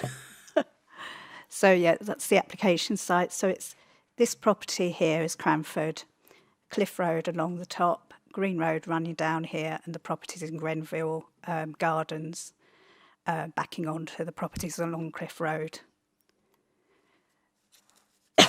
Excuse me. So this is another view of the application site, the view from Cliff Road. So we're looking at this property in this location here. So we've got some photographs of the site. So the front elevation of Cranford as it exists now, looking from obviously Cliff Road. This is Cranford here and Grey Seas. And this is Cranford and, apologies, I may say the name of this property incorrectly, but I think it's Fazla. This is looking at the rear of Cranford. And that's again looking at the rear in the relationship with Fazla. And again, this is looking at the rear of the other side with the adjoining neighbour at Grey Seas. This is a view of the rear garden of Cranford. And this is actually a view from the first floor of Cranford. And looking out the rear garden, you can see the roofs of the houses in Grenville Gardens that are at the rear of the property. So planning permission is sought for the erection of the 3-storey building to provide 5 2-bedroom flats following the demolition of the existing property. So this is a quick look at the existing plans and elevations of Cranford. So front elevation, rear elevation, and its 2 flank elevations. So this is the existing ground floor, and it appears that at some point this was actually a dwelling and an annex added to the rear, so hence you've got duplication of rooms, a kitchen and a bedrooms and dining rooms and lounges. And then we move on to the first floor. So in total, those 2 properties, the main dwelling and the annex, had a combination of 7 bedrooms. So, and as has been mentioned, and as set out in the report, planning permission was granted in November 2023 for a 3-storey 5-bed dwelling. This consent is still extant and could be built out. So this shows the block plan for that proposal with the dwelling in that location here, the garden and the driveway. And it was considered at the time that was granted the driveway provided could at least accommodate 2 vehicles. So this is the front elevation of that 2023 approval, also the eastern side elevation. And this is the rear elevation and the other side elevation. And members will note it was quite a modern building and style that was proposed using render and various other quite modern materials. So this is the ground floor that was proposed. it included, sorry, I skipped a slide, sorry, this is the ground floor. And then moving on to the first floor. And then we have the second floor, which was essentially one large bedroom, but it's a smaller floor plan, so it steps in as it goes up. So this is the block plan for the current application before us, before members tonight. So we have a driveway to the front of the site, and it has 5 parking spaces, 1 for each flat, plus a visitor parking space, so a total of 6 spaces. And, sorry, bear with me. It has the communal garden to the rear, and it might be slightly difficult to see, but the red dotted line is the existing property that sits on the site, so that's Cranford as it sits now. The blue dotted line is what's been approved in 2023. This is the proposed elevation, and it takes inspiration to some extent from the 2023 dwelling that was approved. So again, it's quite modern in design. It has a variety of materials. Looking at the rear elevation, again, a modern dwelling, and it's, as has been mentioned, it sort of has a smaller 3rd storey, and the proposed flank elevations are there. So this is the ground floor of the proposed dwelling, and as you can see, it has a flat on either side running from front to rear. This is mirrored on the 2nd floor with a flat either side, again running front to rear. And the 2nd floor contains the remaining flat. So we do have a street scene for the site. And again, the blue line is how Cranford itself, as it stands at the current time. The red line is what was approved in 2023 and could still be built out. And obviously the solid building that you see there is the current proposal. So you would note it is pretty much in line with the heights of similar dwellings along the site and of the previously approved dwelling.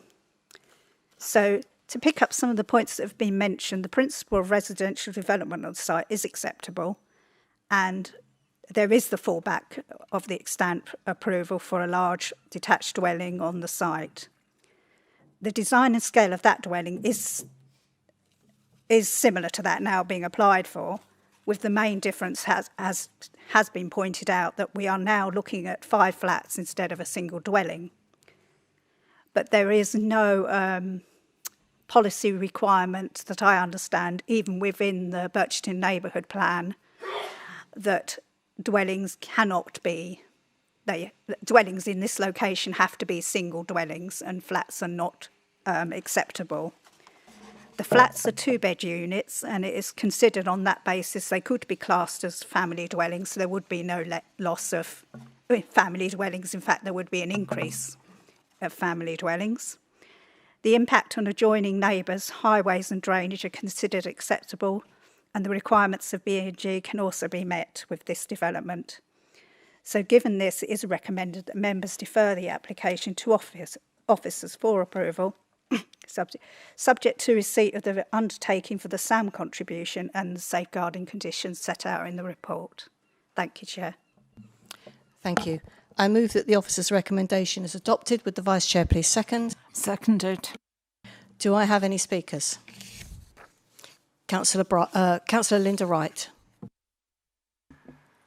Thank you, Chair. I'd like to draw members' attention to page 268 of the report, which says that the previous scheme, number FTH 180005, was refused by the Planning Committee because of the Committee on the Area of the High Townscape Value. It was also it was also refused on item TH 050387 Cranworth and Wincliffe. And it was, the conclusions were it was of no amenity value to the area. It would change the area drastically. It would not help with the housing supply. And there are a total of 11 objections. Councillor Alban. Yeah, thank you, Chair. I've just heard what Councillor Wright said, and I don't agree with them whatsoever. The development proposed fits in with the houses surrounding it.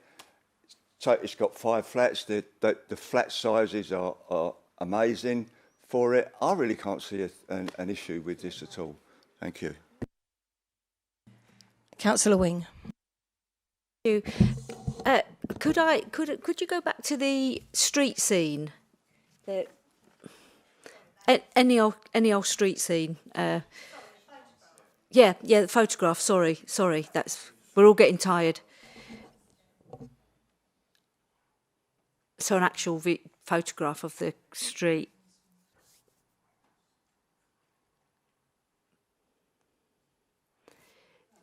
Is there next door? Oh, that's a good one. I mean, we talked about cars. We had a similar development near us that actually is appropriate because it's, you know, the road it concerned is just full of cars parked all over the place. But it would change this application would change the nature of the front of that building, because I can't see anywhere else with 6 cars. And there's no screening of that. There doesn't appear to be any screening of those cars. So the visual appearance going down that road would change, because instead of seeing gardens with the odd car or 2 cars, you'd actually see 6, possibly more. Where would the extra cars park? I don't know. So I'm a bit conflicted, because I think the build itself is okay. I think the previous application was okay, but the street scene would change, because it looks as if there are no other flats there, so you wouldn't have the intensity of car parking on a drive that you would get permanently here. Councillor Christian Bright. The building is modern. The building next door is already modern. In fact, I think the building as it is now is obviously a bit of an eyesore because it's been completely neglected.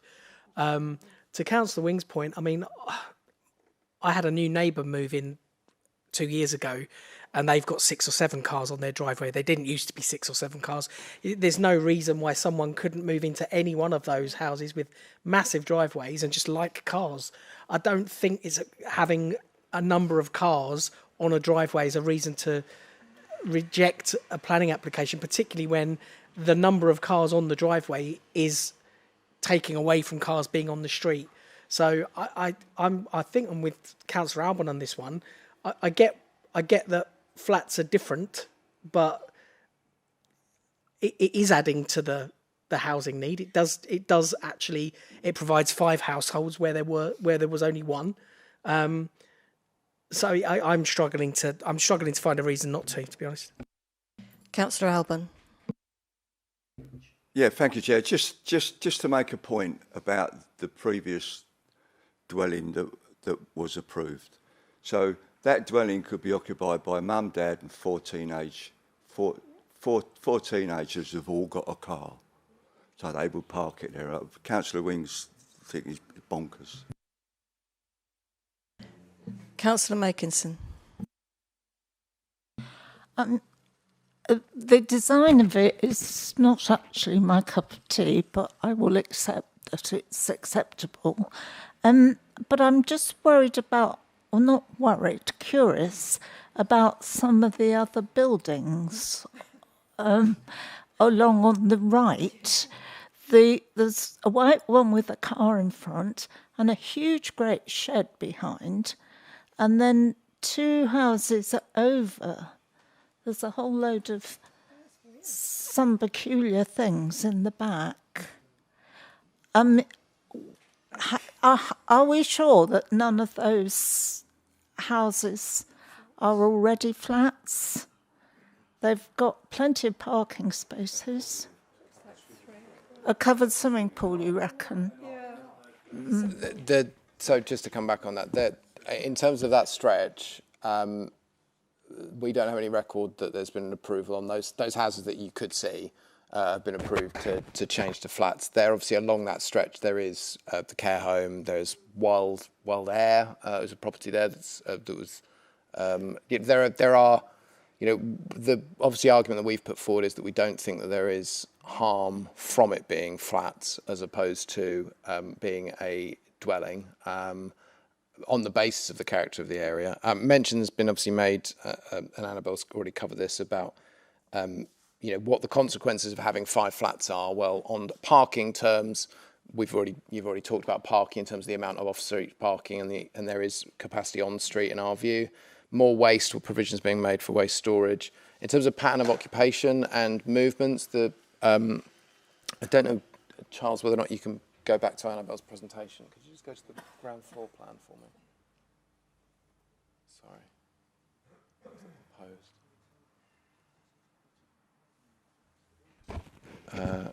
So you've got on the ground floor. You can see the central access is quite key, because obviously if we're talking about movements and potential disturbance to neighbours, given the nature and the size of the plot, all movements are right at the front, so it's not considered to be a problem in terms of movements and intensity on that basis. So in terms of the discernible harm from it being flats, you are looking at the visual element of things does inevitably actually affect the character. So it's the fact that there are cars in front, but given that you've got hard surfacing along a lot of the properties, and indeed for the points already raised, we simply do not see that this is contrary to the development plan, of which includes both the local plan and the neighbourhood plan. Councillor Makinson. Could we see the ground floor plan of the proposal, please? Is that... Oh, it is. There's a lift in there, is it? There's a lift. Which... Which opens it up to disabled people or people with reduced mobility being able to use these flats, which I think is a good thing. Okay. Councillor Garner first. You were both together there, sorry. I think he was a split second ahead of you. No, I just want to clarify something that that Ian said, just so as I'm of a full understanding, because the parish council have raised a number of objections, because they're saying that, for instance, the proposal conflicts with local policy, plan policy SB 22, conflicts with policies QDO2, QDO3, and neighbourhood plan policies B1 and B11. So I'm assuming that you've read those comments, you've assessed whether or not you believe they're correct, and you've assessed that actually you think they're not correct, and that this planning application does not conflict with those local plan policies, or if they do, any conflict is outweighed by the benefit of these 5 flats. Is that correct? Apologies. Yes, we've looked at the policies and we think it's in accordance with the policies. I'm not saying that I would say they're wrong, just to be clear, because that's their view. But obviously our view is that we think it's acceptable against those policies. Councillor Wing. My question is safeguarding the biodiversity net gain. So it actually says that there will be some, there has to be some positive additional biodiversity net gain, but it also says that it can be managed in 2 different ways, and it's dependent on whether there's an external management company or whether the residents are managing. It's on page 289. It's 27 on the little thing at the top. I guess what I'm saying is, as with all ecology plans or biodiversity net gain plans, it's the aftercare that worries me. So I would hope that going forward there would be some clear clear information about exactly how that biodiversity net gain is going to be managed and whether there's a management company, because it also includes tree planting apparently, and or the residents, and what the aftercare will look like. There is a condition 11, which requires the submission of the biodiversity net gain plan, which includes management and monitoring, so that would come forward via that condition. Councillor Moore. Yes, thank you, Chair. I'd just like to carry on with what Councillor Garner just said. The fact that the Parish Council decreed that this goes against the neighbourhood plan and those policies. And then we've got our planning team, which have looked at it and have said it's discernible and therefore it's not breaking that. So where's the fine line in the middle, and where do we get the clarity for our planning officers to reaffirm and oppose the Parish Council's view, so that we can say, well, that's weighted, that's quite right, because I'm sort of lost in that. At the moment, I've just got two people, one saying that it's opposed, one says that it's acceptable. And I'm sort of in the middle, and I'm not sure which way I want to fall. And my OCD is I need definite proof to say that it is and it isn't, and I haven't had that yet. Thank you. I mean, I can't give you that definite proof, because ultimately we're looking at the policies, and there is obviously interpretation about how we look at policies, how anyone looks at policies, not just in terms of officer professional advice, but also, of course, the Parish Council could take a perfectly legitimate different view in terms of the weight to be given to certain elements of a policy. We've specifically looked at the issues of character, and I appreciate from the Parish Council's view has said that the feeling was the focus is too much on the built form rather than the impact of having flats there and the impact that has on the character of the area. Whether or not that's been elaborated sufficiently on the report or not, is a matter we'll sort of take on separately. However, we have looked at that issue. That is something that we've considered.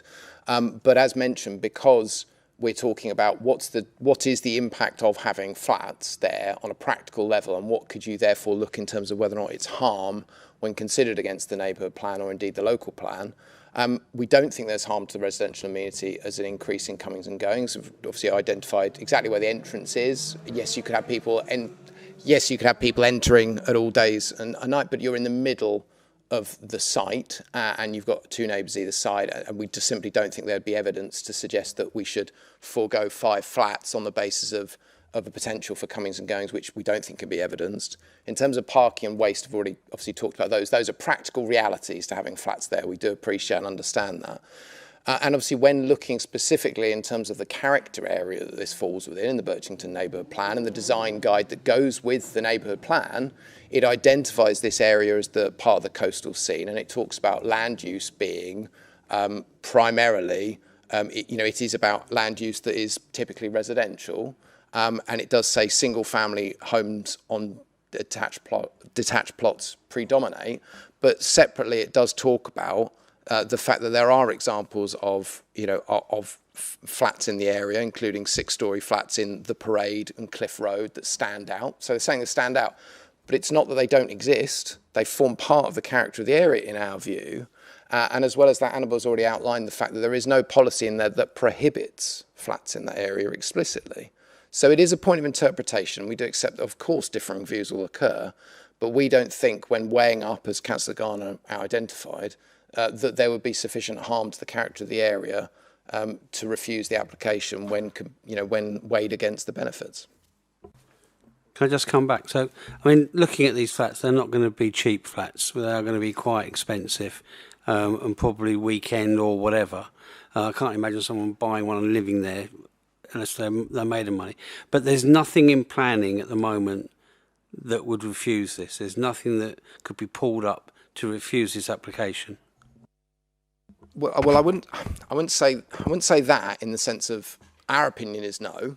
We don't think we'd justify refusal, but that's not to say that someone else couldn't determine that if you could point out the harm to the character of the area and you could elaborate on that and have the policy backing to do that and make that argument, then of course it could be refused technically. We simply don't believe that that would be justified. Okay, do I have any other questions or speakers? Doesn't look like it. In that case, we will now put the motion for the officer's recommendation to defer and delegate for approval to the vote, and I am not going to make another attempt at the electronic voting, seeing as it hasn't worked so far. I think we've proved that. So, would all those in favour please show their hands?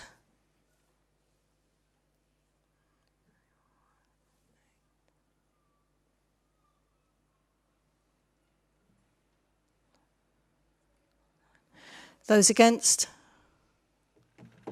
And any abstentions? That's carried. Thank you. Right. At this point, I need to ask Councillors Alban and Bright to leave the room, as previously stated. We're almost there.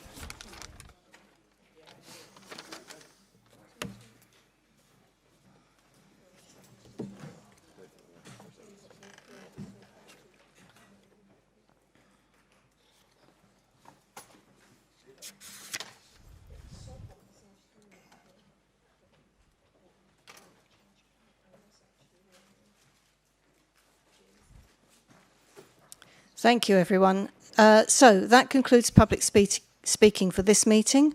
I will now call upon the clerk to read out the remaining planning applications. If a member wishes to reserve an application, will they please call out as the clerk reads? Yeah, thank you, Chair. We have one application left. That is in relation to item 4B, application A02, site of existing office, West Court, Crosswall, Ramsgate Harbour, Ramsgate. Thank you. Can I have a proposer to move that the applications that have not been reserved be determined in accordance with the officer's recommendations? Councillor Ruzecki and seconder Councillor Moore. And those in favour? Yeah, that's everyone. Can I just check?